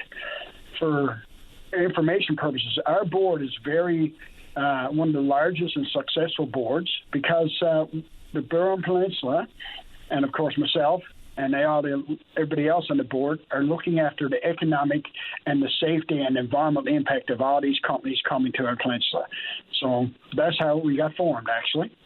So how do you incorporate all the varying voices on the peninsula? Because some people may indeed see nothing but economic upside when some of these proposals come to pass. Others will have varying concerns, whether it be about monies involved and the proponents themselves and the environmental impact. So would you have the board open to public consultations or public meetings or public input? Or how can they find out exactly what the board is putting forward and who are you putting it forward to? Like, are you writing reports for the general public to consume? Are you writing reports for the provincial government? What exactly is the play here, the action that the board is taking? Well, actually, what we are, we're just like an advisory board that we pass on information. We sit down with all the players. Like right now, there was 2 large players that were interested in wind turbine, hydrogen ammonia plants on the Bjorn Peninsula, and the provincial government picked the component. Right now, we're such an early stage. I know people say we're at 18 months, but remember, as Patty, as you're well aware, the EA study has to be done by these companies and then approved before any of these companies are awarded to actually start construction. What they're doing right now is doing the studies for the environmental impact. The EA assessment is what they're doing. So right now it's fairly preliminary, but I'm so glad you asked that question. Matter of fact, today, the company that is awarded to freeze on the Crown land and this region, Everwind Fuels, has put out a beautiful question and answer because we had many people asking questions, and we couldn't answer the questions because it's not our role to answer the questions how they're doing their job. The role of the Energy Advisory Board is to protect and make sure that the residents of Bjorn Peninsula don't miss out on any economic development for the peninsula, and to make sure that the right clogs are put in place so the environment is not affected, or if it's affected, how it's affected, and make sure that we're going to be a liaison. And a lot of people will say, oh, well, we didn't know. Well, they had 47, just for instance, Everwind Fuels had 47 consultants, 47 town hall meetings, we'll say, going around to all communities and most communities on the Bjorn Peninsula. And at that time, a representative was actually me. I went at 42 and said that I was a representative of the Energy Advisory Board, being the chair. And we are not Everwind Fuels. We're the ones that are going to work with Everwind and any other company that wants to come here to make economic stability to the Bjorn Peninsula and to protect the environment and make sure that we can get the answers when the answers are available. I appreciate making time for the show this morning, Mayor Keating. Thanks a lot. Thank you so much. Have a great day. You too. Bye-bye. That's Mayorstown Mayor Brian Keating. And, of course, Everwind, pretty big proposal. The vast majority of the focus, of course, is attached to World Energy GH2 on the Port-au-Port Peninsula. But for Everwind, they're talking about a 2 to 3 gigawatt wind farm, and the same play, green hydrogen, ammonia, shipped out for export use elsewhere. So they talk about an investment of some $8 billion. It's a pretty big project. I think the total cost, when we talk about the completion of all phases of World Energy GH2, is more like $12 billion. But it's a big one. And of course, as we know, there's only really ever been any public outcry, generally speaking. Of course, there's been people talking about maybe some concerns with Nexploits and or Everwind and or Argentia, but World Energy gets all of that attention. And they have this week resubmitted an amended environmental impact assessment. It is available in a variety of places on the Port-au-Port Peninsula for people to consume it. I have not had a chance to have a look at it yet this week. It's on my reading list for the weekend. How exciting am I at all? But my worry, and I would imagine a worry for many, is that it can't be so technically overwhelming that it's really hard to dig into whether or not I'm going to be able to understand it, and or anyone else who goes to one of the various locations where the paper copy is available, which includes the World Energy offices in Stephenville itself. All right, let's take a break. Today's a good day to get on the show. Talk about whatever's on your mind. If you hear topics that are of interest to you, you'd like to elaborate, do that. If you want to bring up something new, do exactly that. If you're in and around town, it's 709-273-5211. Elsewhere, it's toll-free long distance 1-888-590-VOCM, which is 8626. We're taking a break and then we're coming back.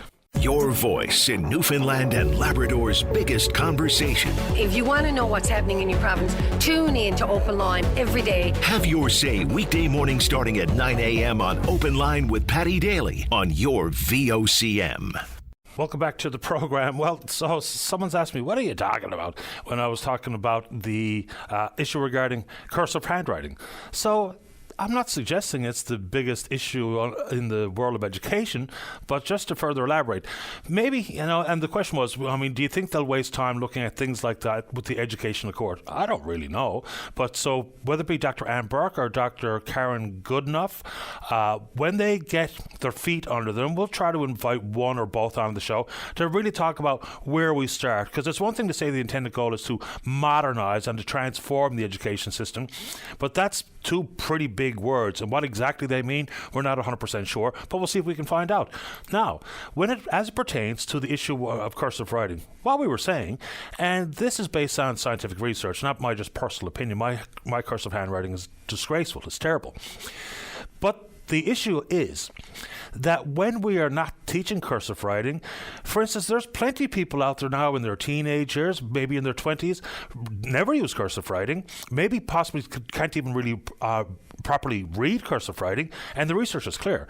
So it improves retention and comprehension. It's also about your fine motor dexterity. It gives children a better idea of how the words work in combination, and then it's how your brain works when you're writing. The research says that if you have pen in hand and you're forming the letters to write a word, then the brain works at a certain degree. If you're simply touching keys on a keypad, it's much less brain activity. Also, when they talk about the research into laptop users and taking of notes. So I'm sitting in the lecture theater and I'm listening to the lecture from my professor or my high school teacher, whatever the case may be. The person who is using the pen to take notes versus the laptop user. So obviously, the laptop user can do things probably much more quickly, and for those who are trying to translate longhand notes, it's slower, and to paraphrase what's translating in speech to paper, but the process of transcribing enabled people to recall more of the information than the laptop note takers. And when you think about brain activity, it makes sense, doesn't it? Just simply going through the fine motor dexterity motion of writing a word, and it increases your ability to comprehend and to learn how to read and to spell. Just think about it, because if I go to write an I or a Q or a P or a T, it all comes with different motions. So my brain is actually actively involved with my hands. If I'm touching the keypad, then of course every key feels exactly the same, from a question mark to a capital A to a small Q. So we're not getting that type of feedback through our dexterous motions. So I think the cursive writing thing is probably a little bit bigger than maybe some of the people who wrote me saucy emails thought it was. And some of the emails are actually really quite funny. And one in particular that was telling me I'm wasting time talking about stupid stuff like that. If there was 50 words in it, 30 of them were misspelled. So maybe, just maybe, there's something to it. All right, let's try to get to the breaks on time. When we come back, Marilyn's in the queue to talk about wind energy. Don't go away. Welcome back to the program. Let's go to line number 1. Marilyn, you're on the air. Good morning, Mr. Daly. How are you today? I'm doing fine, thank you. How about you? Oh, good, thank you. I just want to start by thanking you for having an open forum for the people all over Newfoundland who can call and speak about, whatever they're passionate about in their area. So thank you so much for that. I just want to start by saying, you just announced how you can pick up the copies of the amended EIS from World Energy GH2 in Stephenville. Mm-hmm. I went in there on the 31st, and, I asked Mr. Hogan for a copy, and he said he's expecting some to arrive from St. John's today, and that he would be in touch, or someone would be in touch with me to get a copy out to me or to have it picked up. So I went on my business, and he emailed me 2:07 that day. I went in probably around 1 o'clock. He emailed me at 2:07 p.m., and I can send you the email chain. He said, "Hello, Marilyn. Thanks for stopping in today and requesting a copy of the World Energy GH2 EIS amendment document as submitted to the provincial government on January 30th. I indicated that we will be in receipt of these hard copies on Friday. Unfortunately, we only have enough for distribution to the regional libraries. Until such time that we arrange to have another copy sent out, I invite you to visit the department's website at blah, blah, blah. I will advise upon receipt." So I said, thank you for letting me know. Any idea of the timeline for receipt of my requested copy? As you can imagine, viewing this online is very difficult, especially when poor internet service in our area. And I said, will World Energy GH2 be having public meetings on the Port-au-Port Peninsula to discuss concerns or answer questions in regards to the amendments? And then he came back and said, I'm going to redirect this inquiry over to our community engagement manager, Angela Gill. She will be able to provide details on any public information sessions being planned. And then she came back yesterday and said, "Hi, Marilyn. Yes, we have public information sessions planned on February 12th, 12 to 5 p.m., and February 13th, 9 a.m. to 5 p.m. at the community office, 13 Tennessee Drive, Stephenville. Please feel free to drop by then. Members of the World Energy GH2 management team will be available to answer any questions you may have. Thank you. We look forward to seeing you." Now, I haven't responded yet, and this has been the same kind of rigmarole that we've been dealing with from day one. It's always skirting around the question that we ask, and we never get a definite answer. Yes, they're going to have public sessions in Stephenville, but that's, where people are mostly in support of this project. When it comes to people on the peninsula, we feel more comfortable being on our own ground and having people that can get more involved in the conversation, because it's passionate to us, because we're going to be living in this nightmare if this project ever proceeds ahead. Again, nothing about the copy of what I requested. No timeline, and she didn't even address it in her email. So I don't even know when we'll receive a copy, but I just wanted to let people know that if you're going in there expecting a copy of this new amendment, that you're going to be in for a rude awakening. Yeah, let me just give out the list as was supplied to me. Now, if we're talking about the don't have enough printed copies, certainly inside even government's operations, they have their own printing department, so printing should not be an issue here. So they say they're going to be available at the public libraries, Bay St. George South, Cape St. George, Lourdes, St. George's, Stephenville Crossing, Upper Ferry, Calgary Valley, and also at the offices of World Energy GH2. So if that has been the pledge, then let's make sure that everybody who wants a copy can get a copy. Simple. Exactly. That should be the least of our worries, is accessing a copy. And I mean, when you look at the libraries, I think Cape St. George is open from, 5 to 7 or, some like minuscule time in the evening. So, I mean, that's supper time for most people. So it's very difficult to sit there and review such a massive document. I think the new amendment is, and some people who have said that there was a lot of cut and paste, but I don't know. I haven't got there yet. But I received a map yesterday of turbine placement, and Marilyn, our connection's breaking up, so make a move 6 feet one way or the other, see if we can get clearing it up. Can you hear? No, still breaking up. Try again. Okay, how about now? That's good. Okay.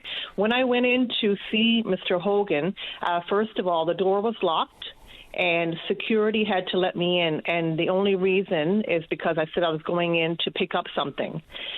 So they didn't expect me. And there was two gentlemen. There was John Hogan and another gentleman I don't know. I never met him before. So, it's not an open door policy when you go in there.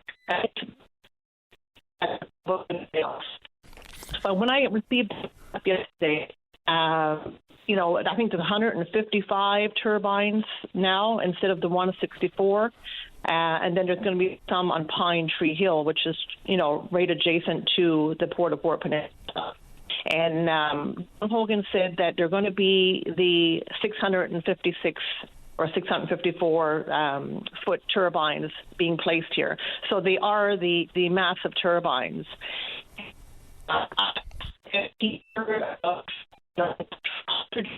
And he said, "Oh yeah, I heard that on the radio this morning too." He said, "But you can't believe everything you hear." And I just started to laugh because it's no use talking to these people about alternatives. And I just wanted to voice my concern about the lack of EIS amendment copies and the fact that this is a massive project and we're only on a small peninsula. We have nowhere to go. The animals have nowhere to go. So we, will be living with this nightmare if this ever goes to pass. And, it's the vibration, it's the shadow flicker, it's the relentless construction for 2 years, the dust from the mines, the dust from, the construction. Our roads are horrible. Our water, is depleting from mining. The noise, the lights on these turbines, you can imagine 155 turbines with red lights on them blinking at night.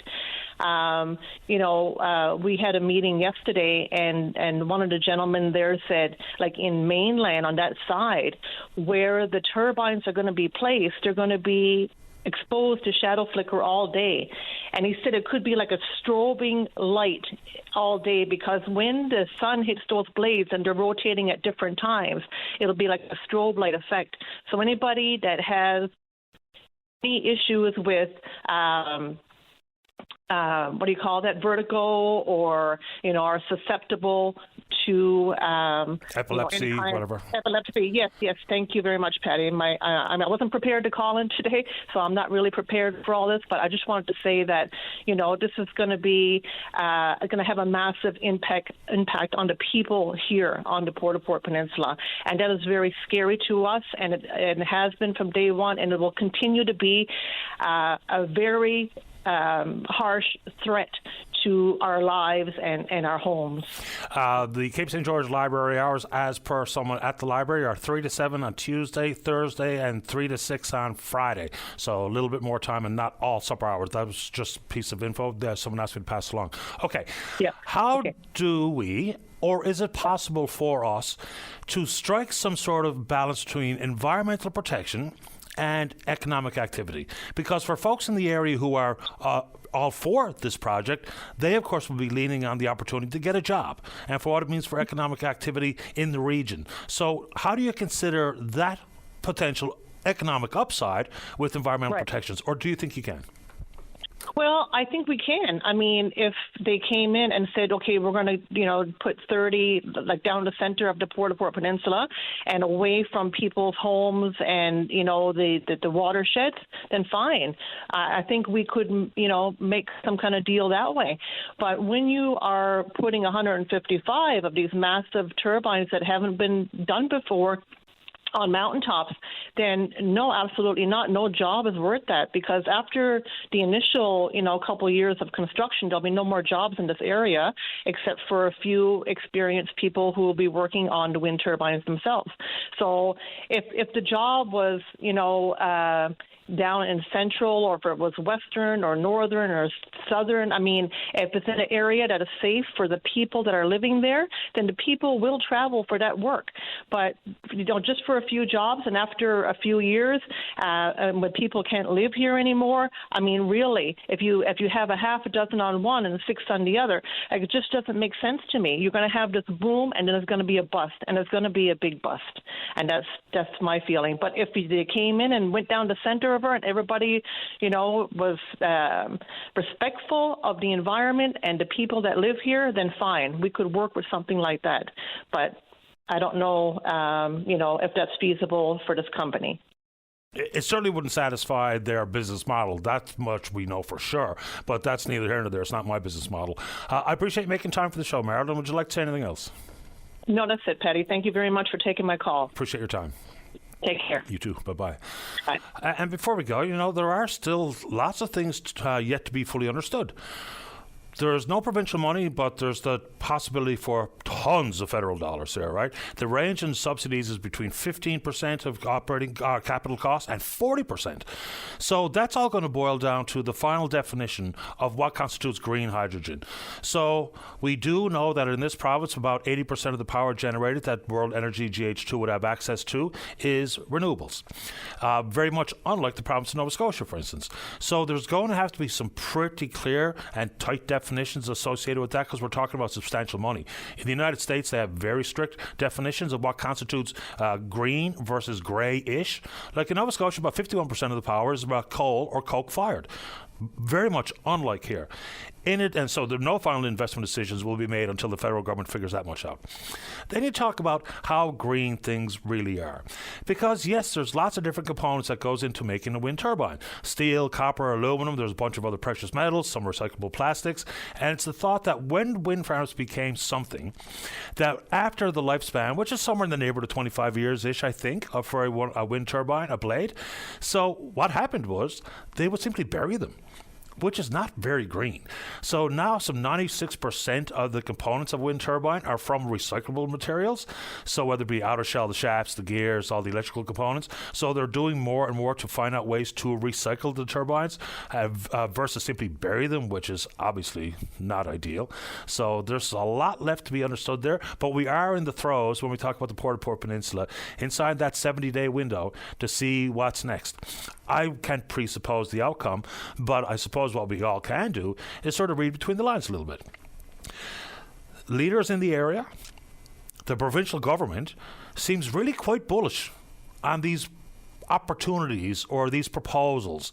So whether it be the four the province has put forward and versus what's happening at the Port of Argentia with Pattern Energy, it's not me saying it. The province signed on to an MOU. There's been lots of big business leaders that made their way to this province. There's been a contingent made its way to Germany. There's still some concerns about the eventual cost of green versus other hydrogen options, of which there are many. We had a great conversation with a petrophysicist here on the show the other day, Denis Briere, in their quest to discover more natural or white hydrogen. So there's a lot left to be fully understood. Now, there's folks who are all in. That's it. They think this is the next big opportunity in this world for a so-called transition fuel. And then folks like Marilyn, who their strict focus is on the environment. And you want to take that on? We can do it. We said yesterday that there's a report coming out from the Public Utilities Board talking about the two rate applications they're looking at from Newfoundland Power. One for 1.5% rate increase this July, another 5.5% next July. But the pub, here's the quote: full recovery of Newfoundland Power's costs, including forecast supply costs, could result in a significantly higher increase in customer rates than the 5.5% indicated in the application. So says the PUB. To take that on, or whatever else we could talk about, is the province's consumer advocate, Dennis Brown. He's after this. Don't go away. Start your day off right. Get the latest updates on news, traffic, and weather conditions, plus interviews with today's newsmakers. Your go-to source before you get on the go. 5:30 to 9 a.m. weekdays. Your VOCM mornings. Welcome back to the show. Let's go to line number 4. Say good morning to the province's consumer advocate. That's Dennis Brown. Good morning, Dennis. You're on the air. Good morning, Patty. It was just yesterday the Public Utilities Board met to schedule the procedures for the application process, yet they got out in front of it with a public press release saying exactly what I read before the news. Full recovery of Newfoundland Power's costs, including forecast supply costs, could result in a significantly higher increase in consumer rates than the 5.5% indicated in the application. Is this normal procedure? The Public Utilities Board has rarely done press releases or media briefings of any kind, so this is different, yes. Okay, so what do you make of it? Because this really feels like cart in front of the horse. Well, we have to look at what's going on here. Newfoundland Power has an application for the board effective July 1, 2024, this year, where they're looking for a 1.5% increase. They have that out there first and foremost. That's before we even deal with their rate of return. They're looking for an increase in their rate of return from 8.5% to 9.85%. Now, 8.5% is quite good, and it's been very effective for them because it's gotten them in profit about $47 million in this year. That's profit alone to their shareholder.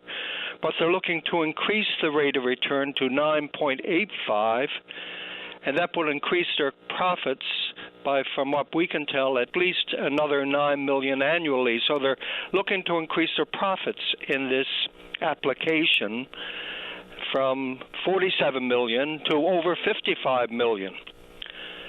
Now, the likelihood of the board or any board giving them a 9.85% return is pretty remote. If you look at the bank, what you get, or anybody gets if they got some savings, you get 3%. And they're looking for 9.85%. So I don't think any board in the country will give Newfoundland Power that. Newfoundland Power has a monopoly in this jurisdiction, and quite often nationally, other companies like Newfoundland Power are competing with propane and other forms of heat and other companies. But here they have an absolute monopoly. So we've given notice that we're opposing all of these increases. Newfoundland Power is doing nothing to control its own costs or its own operations. Its operational costs have increased dramatically. And the board has given them free rein over capital spending. Their capital spending has increased dramatically over the last 10 years, and the board won't even hold a hearing on it, despite constant requests from consumer advocates, this one and the previous one. So the board has some explaining to do at some point as to why they've operated in this particular fashion. Help people understand, for instance, the president of Newfoundland Power is Gary Murray. He says they need the increase because the company's replacing aging infrastructure, assets to better handle storms.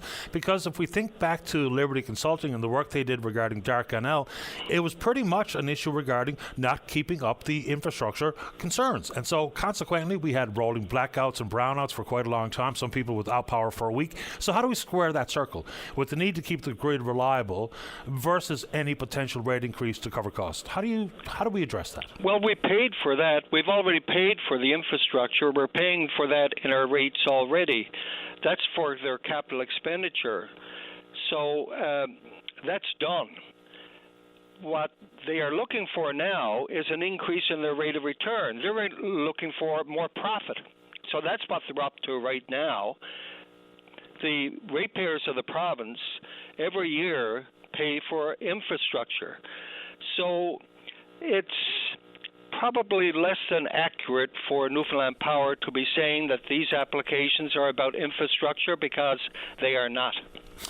Okay, so let's move on to another topic, unless you have something more to say about that.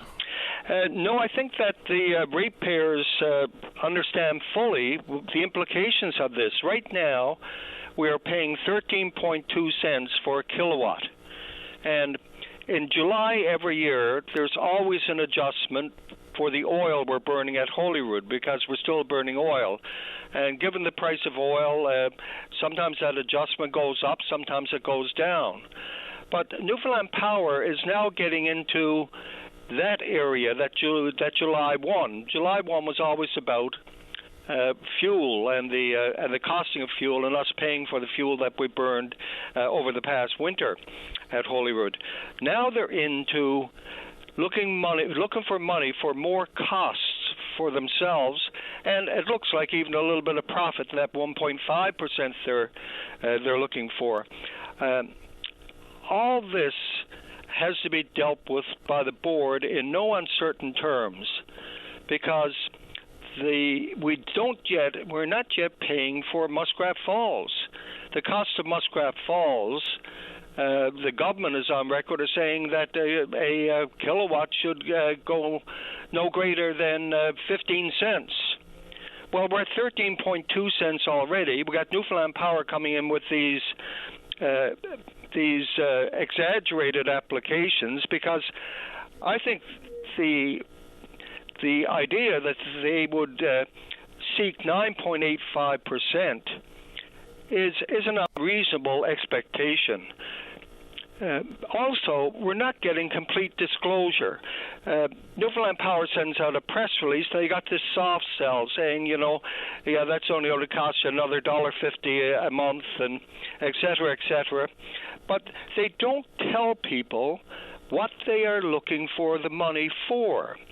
They should put it down, the cost, and tell people, say, by the way, this 9.85, that will give us another $9 million in profit. That's what this is all about. They should have to state that. And this time, before the board, we will be looking for a board order so that in the future there is complete disclosure when Newfoundland Power looks for a rate increase, or Hydro for that matter. They'll have to tell us completely what the money is, how much money they're looking for, and not hide away with all these vague percentages, which no one really can quite understand. Yeah, and you mentioned the July 1st rate changes regarding the amount of fuel consumed. That's the rate stabilization program. There has been some fluctuations and even a little bit of return there a few years ago on that plan because the cost of fuel was lower than forecasted. But that's true. That's neither here nor there, I suppose. I know that this is not necessarily directly a provincial matter, but it might be. With the Nova Scotia government having to pick up some of the slack on behalf of Nova Scotia Power and Emera, some $117 million. And part of that news story includes that they did not receive the expected amount of energy from Muskrat Falls. So, two questions. Do we understand what the shortfall is in our contractual obligation to Emera on the other side?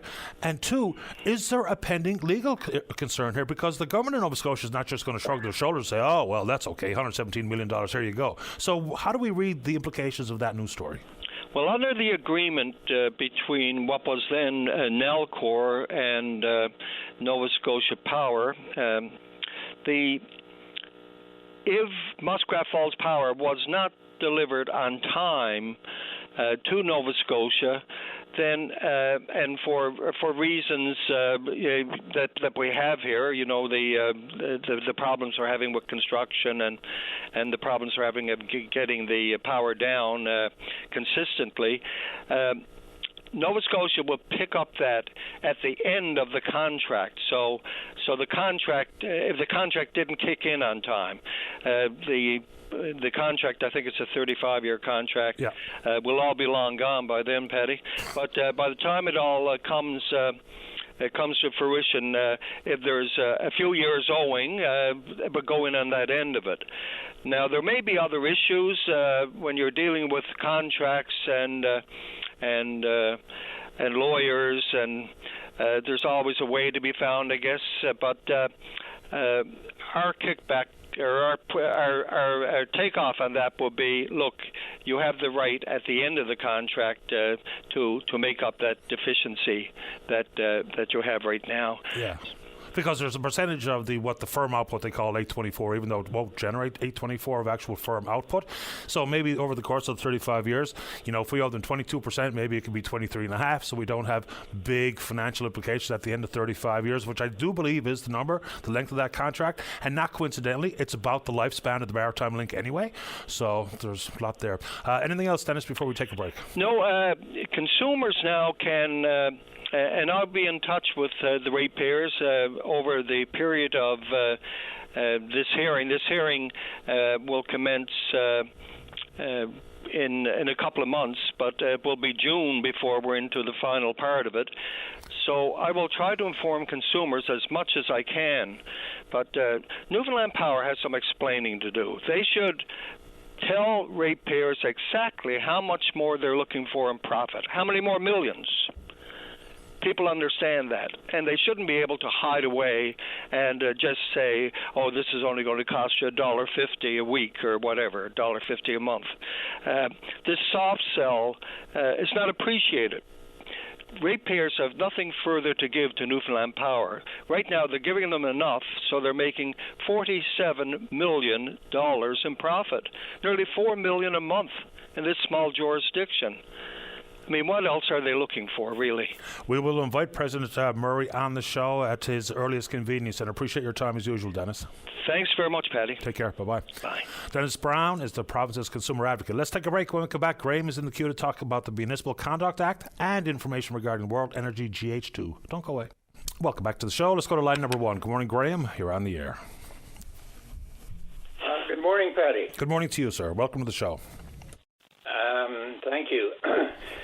Just want to make a comment about what Mr. Brown said, and I want to agree wholeheartedly with everything he said. People have to sort of separate Newfoundland Light and Power, or Newfoundland Power and Newfoundland Hydro, which is the government, of course. And it's the submission before the board is for more profit. They want to increase their rate of return. Newfoundland Power, it's a private company, and they want a higher profit. I agree totally. They should not be allowed to have that. Okay, that's not my reason. Okay. But I will mention another previous caller who was saying that she couldn't get any information or a copy of the GH2 additional information that was submitted. I mean, it was only submitted 2 days ago. But I have read it. It is online, all of it. It's 503 pages. And I'll get into that a little bit later. But first of all, what I would like to talk about is the Municipal Conduct Act and the Stephenville Council. There were, firstly, let me say, it's elementary in any democratic society that you cannot be judge and jury in any complaint about yourself. Now, I submitted a complaint. There was lots of complaints submitted by other people. I have not seen them. I'm talking about mine alone. I submitted a complaint under the Act as it was the only vehicle really available to complain about it. And, of course, what happened is it went through the process, and I watched a deputy mayor who was one of the persons, along with the mayor, named in my complaint. So she had to be coaxed by the previous CAO, Colin Maddock, to say one word about the complaint, and that was dismissed. Now, when you see that, you sort of, shake your head and say, well, she was the subject of the complaint, and she's dismissing it herself. Well, that's elementary. You can't do that. However, there is a caveat to that, and that is that the only remedy to that, of course, is an appeal to the Supreme Court of Newfoundland, and of course that involves a lot of paper and lawyers, and I'm not interested in that. Let me just tell you what the complaint was about. It was about Mayor Rose and regarding his behavior and cooperation and support and wasting money supporting the purchase of the airport YJT by Mr. Carl Diamond, who seems to be missing for the last few months. Nobody's heard of him, seen anything, or the mayor of Stephenville has been the self-appointed spokesman and no one else. So any information coming out comes from him, and that's a clear conflict in my opinion. Now, the Municipal Act doesn't contemplate, as it's written, investigating corruption or behaviors of mayors in deals like this. And unfortunately, it'll have to be, that stuff will have to be written into it. It'll have to be changed. Mr. Diamond, of course, as you know and you've talked about before, you can't get him on the show. Nobody seems to know where he is. He was able to obtain a $1.1 million mortgage provided by a lottery winner out in Saskatoon. Now, I'm wondering how much of his business did Diamond have to give up to get such a non-traditional mortgage. That's usually how these things work. Rose and Diamond together have put out basically lies and obfuscation over the past 2 years. The place has had no regularly scheduled airline service since January 21. Sunwing and Porter have supplied seasonal service in the summer with once-weekly flights. Neither returned in 2023. The airport's about as forlorn today as it was before it was sold. There's nothing is happening there. There's no indication from any airlines that any of them will return. Airlines know their markets pretty well, as you know, and are now consolidating in the way they operate. They won't provide a new service without partner investment, and you talked about that a lot in terms of the St. John's and Halifax competition for a UK connection. I think St. John's ended up with a weekly connection to Dublin. So things are changing in that business, and people have to be aware of that. It's not like it used to be. The airlines know these markets. And I've always said, and I've said for years, that if the airlines could make money here in Stephenville, they'd be here. And it's that simple. Now, maybe with the potential uptick in economic activity, that might make some sort of business case for some frequency of flights. And in reference to the borrowing from a lotto winner, fair ball, but it doesn't necessarily have to come with an equity stake, because there's all sorts of lending arrangements that could be either a piece of the pie or simply a repayment schedule. So we have no earthly idea how that works. And I've tried repeatedly over the last number of weeks and months to have Mr. Diamond back on the show, and we'll keep at it. Okay, that's good.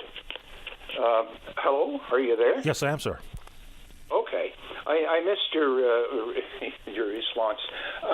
Anyway, you need to find the guy. That's the first thing. Excuse me.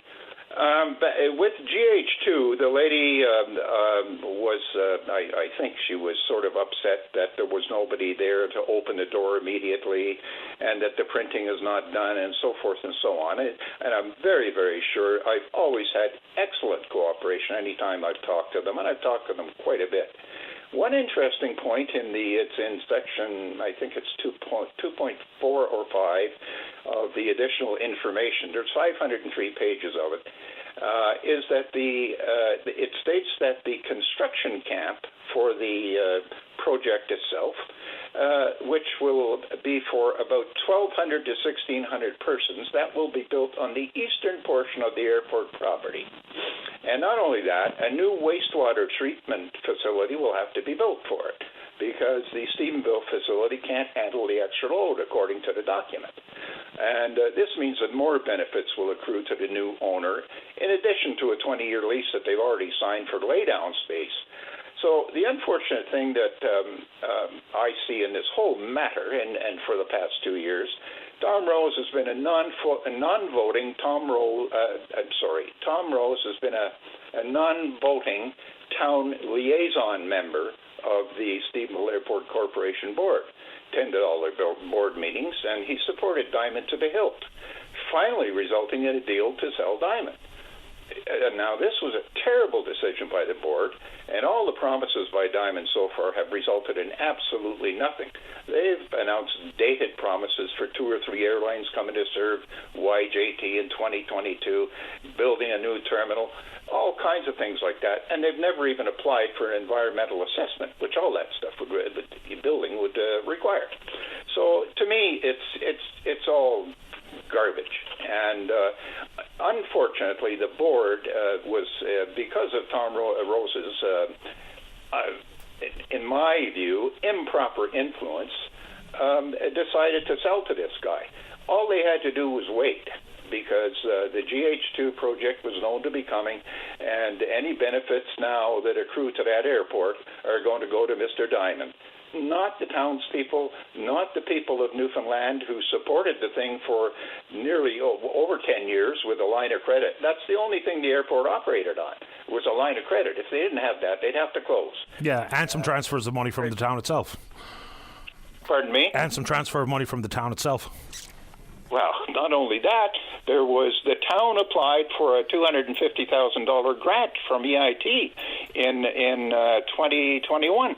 They got this grant. $215,000 of it was to pay for an absurd contract with a company called WASCO, which is the Winnipeg Air Services Corporation, and it's essentially the Winnipeg Airport.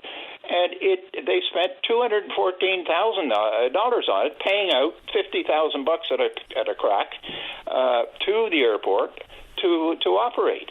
And there was absolutely no benefit, no benefit to this airport. There's no service, no nothing. And the purpose of that contract was to renew and revitalize the airport. Just garbage. And the whole thing stinks to high heaven. And I think it's very unfortunate. Certainly, not a morally correct process in any way, shape, or form. No one even knew the airport was for sale before September 9th, 2021, when Mr. Diamond and Mr. Rose made the big announcement. I mean, it's absurd. We'll keep chasing it as best we can. Graham, I'm late for the news, but I'll give you the final word. Well, I'm just saying it's a terrible situation that exists, requires an investigation, and the Municipal Conduct Act, we hoped would get this kind of investigation, but the Act doesn't contemplate investigating corruption. So I'll just leave it at that. The whole thing needs to be investigated by authorities. I appreciate your time. Thank you, Graham. Thank you. You're welcome. Bye-bye. All right, let's take a break for the news. When we come back, we're going to talk with the passing of Rick Boland, and Jim Dim would like to respond to comments made by Minister Osborne. I guess on this program recently, there's a caller that wants to talk about exposure to mold. Don't go away. Start your day off right. Get the latest updates on news, traffic, and weather conditions, plus interviews with today's newsmakers. Your go-to source before you get on the go. 5:30 to 9 a.m. weekdays. Your VOCM mornings. Welcome back to the show. Let's go to line number 2. Say good morning to the NDP member for St. John Centre. He's the leader of the party. That's Jim Din. Good morning, Jim. You're on the air. Thank you, Paddy. Good morning to you. Good morning to you. I wanted to been doing a little bit of reflecting since your interview with Minister Osborne and Ron Johnson on Wednesday, and especially with regards to Minister Osborne's, I guess, commitment to to addressing the travel nurses issues. But if I could, Paddy, before I get into that, I just also like to reflect on, I guess, another piece of news. That was the passing of Rick Boland, and even now the news of Kevin Lewis, who I knew through the Holy Heart when I taught there. But Rick, there are many accolades out there already, but I got to know Rick really well when I was running as my first time for provincial politics as for the St. John Centre, and Rick was on a part of the campaign team, came along with a few others, and I will tell you that for a relative novice in that area, for me, I'm referring to, it was good to have Rick's a steadying hand, a warmth, a sense of humor, efficiency, knowledge of the of data and the political process, and that's positivity. I will tell you the one. I won't go into it now, but part of the best story that had people in laughter was his story of the chickens and who that got drunk on eating fermented berries. But I will tell you that that's one story that kept people entertained, because a campaign at time, a month, it seems short, but when you're in it, it seems like a long time, and it has many twists and turns. But I will always have to remember that Rick, he was at for a newcomer to the world of politics in that way, he was a good person to have on the team. And I had the pleasure, I guess he was also a constituent of mine in St. John Centre. So I just do want to pass on my condolences to his friends, his family, to the theatre community. I know he'll be missed, but I do have some very fond personal memories of him as well, and to the family of Kevin Lewis as well. Yeah, same for me. I knew Kevin a bit more than Rick, but did have opportunity to meet and spend some time with both. And, here we are in the year of the arts, so back-to-back, some pretty significant losses this week. It is. It's hard to take. When I heard the news of Kevin Lewis's passing, I thought I was mishearing it. I said, wow, that's back-to-back, and it's a significant loss. And I knew Kevin, not as much, about the same, I guess, as Rick in many ways, but he was connected with the Holy Heart staff, and I knew him through his colleagues, Gordon Gord Ralph, and who were big into the theatre world, and certainly were instrumental into the theatre program at Holy Heart. So significant people, for sure. No question. Did you have more you wanted to say about Minister Osborne's comments? Yeah, I've been thinking about that interview, and you asked some very, I think, some very important and detailed questions, and whether it was the Compass Group, FOAMed, but it was the travel nurses piece, because I'm wondering about, like, at time I talked about whether questioning his commitment to addressing the issue, and whether he's flip-flopping, because on one hand, I heard in that interview that the minister, by his own words, he's been a leader at the table with addressing this, and that he recognizes the morale issue caused by the use of travel nurses. And at the same time, I think it was only in the last time he was on with you. I think you had him on. That was not last week, the week before. It had to do with his comment was that, he mentioned me by name and talked about placing an end date on the use of travel nurses was problematic. So and at the same time here, we still hear that, but there seems to be a recognition of the problem that's created by travel nurses. And I would argue this: when we announced the vacancies, nursing vacancies, we asked for an end date, and I guess, Patty, asking for an end date or a sunset clause, and I believe you talked about at the time to non-compete clause in contracts and so on and so forth. But if you're setting a date, I would assume it's no different than setting a date for the dissolution of the Newfoundland and Labrador English School District and its integration into the department. Once you set a date, you start working towards that date and putting the plans in place that you need to work towards that. So, and I think you addressed this as well, like the shift, the shock of saying we're no longer going to use them. There's going to be that short-term pain, but I do believe that we can mitigate that by having that plan to work towards that. Now, the minister did say that there is a portion of nurses that enjoy the higher rate of pay and enjoy the travel component, but I will tell you from talking to nurses, it's about the higher rate of pay. It's about the flexibility in schedule and the ability to have autonomy over one's work life and to achieve that work-life balance. And I think in the end, that's where it's going to have to come down to addressing the issues in the workplace. As nurses have constantly brought up violence, mandatory overtime. I talked to one nurse, an emergency room nurse last week, who talked about a 24-hour shift, no breaks, and like that. That's basically and the emergency room is on wheels. Is the best way to describe it. So I think in many ways when I'm talking about and when we're calling for an end date or a sunset date, we're not simply asking for just to stop using them. You can't do that unless you start looking at addressing the issues, and then first of all, knowing what the problem is, making sure you clearly understand the problem, and then how do you go about shifting that money, I guess, that's going into travel nurses back into the public health care system so that it incentivizes nurses to stay in the system. We can recruit all we like, but if we haven't addressed those issues, and if they figure that, and nurses that are coming here figure they can get a higher rate of pay by going to another province, that's where they're going to go. So I on one hand, I'm hearing from the minister that he recognizes the morale issue and the problems caused by it, and that he's been a leader at the table. I think then if he's going to be a true leader at the table with his ministers, we know that there are other provinces have brought in this the end date, then maybe he needs to be lobbying strongly and convincing his counterparts across the province that we across the country that we do this together. That would be my comment on it. On one hand, I'm hearing, he recognizes the problem, but on the other hand, he seems reluctant to put that end date there, which I think would then force government to at least start to work towards that deadline and started having a plan in place long before then. Yeah, unless it's all hands on deck, it's probably not going to work. I'm not going to dispute exactly what the minister said, but maybe there's an exaggeration of all of a sudden all the travel nurses will just leave our system and move elsewhere. I'm pretty sure that's not accurate. We don't need the feds involved any more than they currently are in healthcare, but it's going to take some national guidance and cooperation, to set reasonable pay metrics, because we're now in the bidding war. There's going to take some cooperation to deal with issues like the travel nurses. I have a couple of them really quite cross with me, saying, who am I to say that there shouldn't be travel nurses? No, we're talking about the protection of the public system. It's not picking on one person or another, but there's a cost-related implication here that is of concern.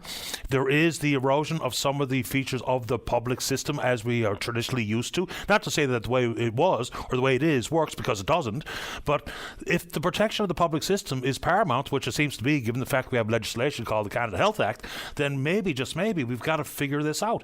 Because even the current way it's working, I would suggest it's working really well short-term for the travel agency nurses, but that's big-time gain today without having the attention to the long-term benefits afforded to the public system our ends. So there's, I think, a happy medium here. How we get there is going to require an awful lot of cooperation versus provinces that have the deep pockets, not worried about it, able to spend the money, versus some of the other smaller provinces that are really kind of strapped for cash, and provincial debt loads are very different across the country. Yep. So it's not a level playing field to begin with. Jim, I got to get to the break, but I'll give you the final word. Look, I agree with what you're saying, but the fact is we're putting this money into the travel agent and into the travel agency nurses. I guess it comes down to not only setting the end date, but what money can we incentivize nurses to return to the public system and to stay into it? And that's what it comes down to. We're already spending money, probably more than we need to on the travel nurses. How do we take that money and invest in the incentives to keep nurses in the system and maybe attract nurses back to the system? Appreciate the time. Thanks, Jim. Thank you. Take care. Bye-bye. Jim Dinn, NDP member, St. John Centre, leader of the party. Final break. When we come back, mould exposure and the Minister of Immigration Population Growth is Jerry Byrne. I'd like to get some more elaboration on his comments regarding the redfish allocation. Don't go away.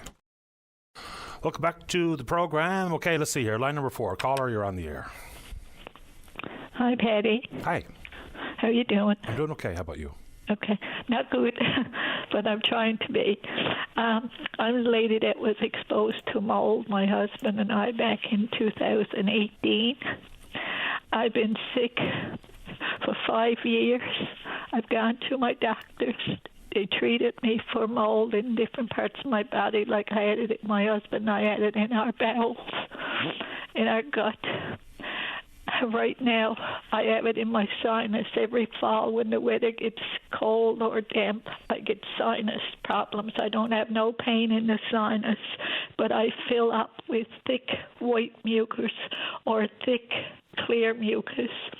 I can't get tests done unless there's a special form filled out. It's called a laboratory test special authorization form. I didn't know who else to deal with today, only you. Eastern Health apparently does the test. I had other blood work done by different doctors. They've done all kinds of tests on me, and except mycotoxins. In order to find mycotoxins in your body, I might be a little emotional. If I am, please excuse me. It's okay. Go ahead. Mycotoxins got to be checked if you do a urine test or blood work.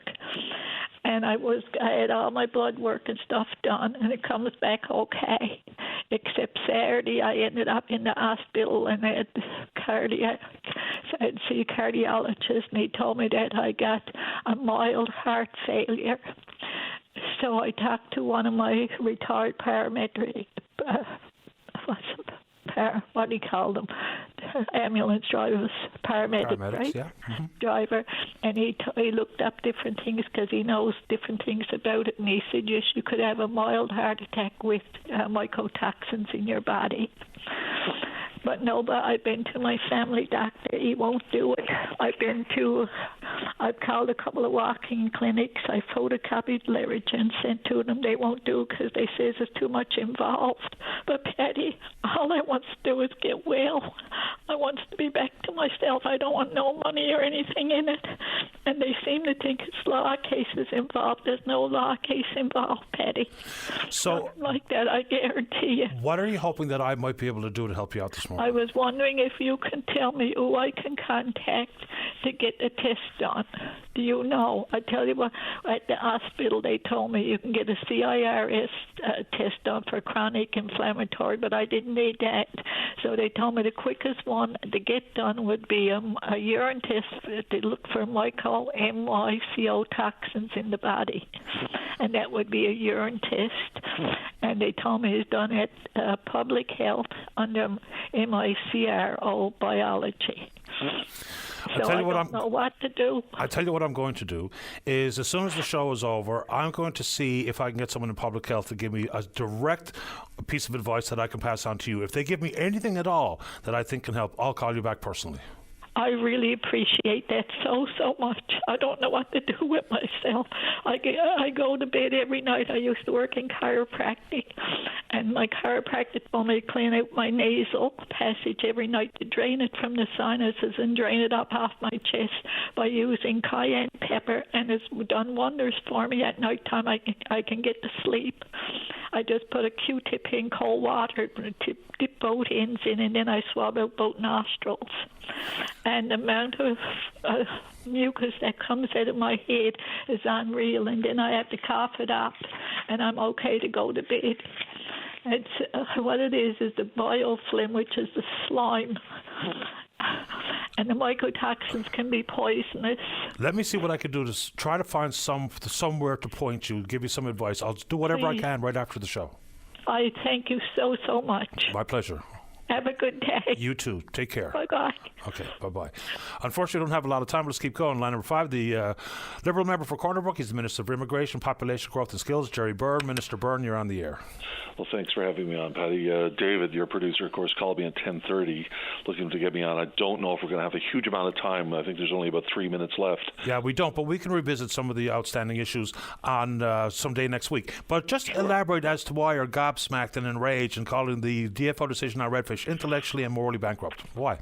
Well, I don't know if we could do that in 3 minutes, but I'll give it a shot. Here is the situation, is that this is the first groundfish reopening of any magnitude, of any consequence, since the closure of northern cod in 1992. Of course, Gulf redfish closed in 1995. It's been closed for 30 years.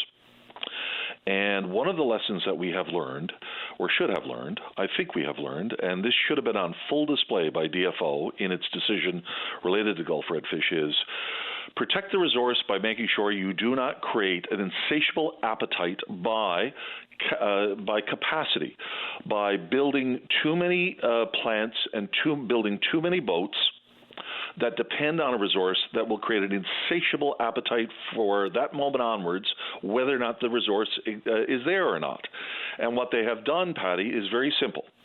They have given the vast majority of the resource to a group of offshore companies which do not have any boats that could fish this, do not have any plants which can utilize it, do not have plant workers that can work in those plants that don't exist. They'll have to, after they build them, they'll have to bring in temporary foreign workers instead of providing the resource to boats that are already in the Gulf of St. Lawrence that are starving because the redfish are eating their shrimp and don't have any more shrimp to catch. So basically, in essence, it's this, is that instead of actually giving resource to capacity which exists, which would not result in any further insatiable appetite for resource, they gave it to a group of companies, offshore companies, which are basically going to be demanding from here to the moment that they build their boats in Romania, build their plants, bring in their temporary foreign workers to work in those plants,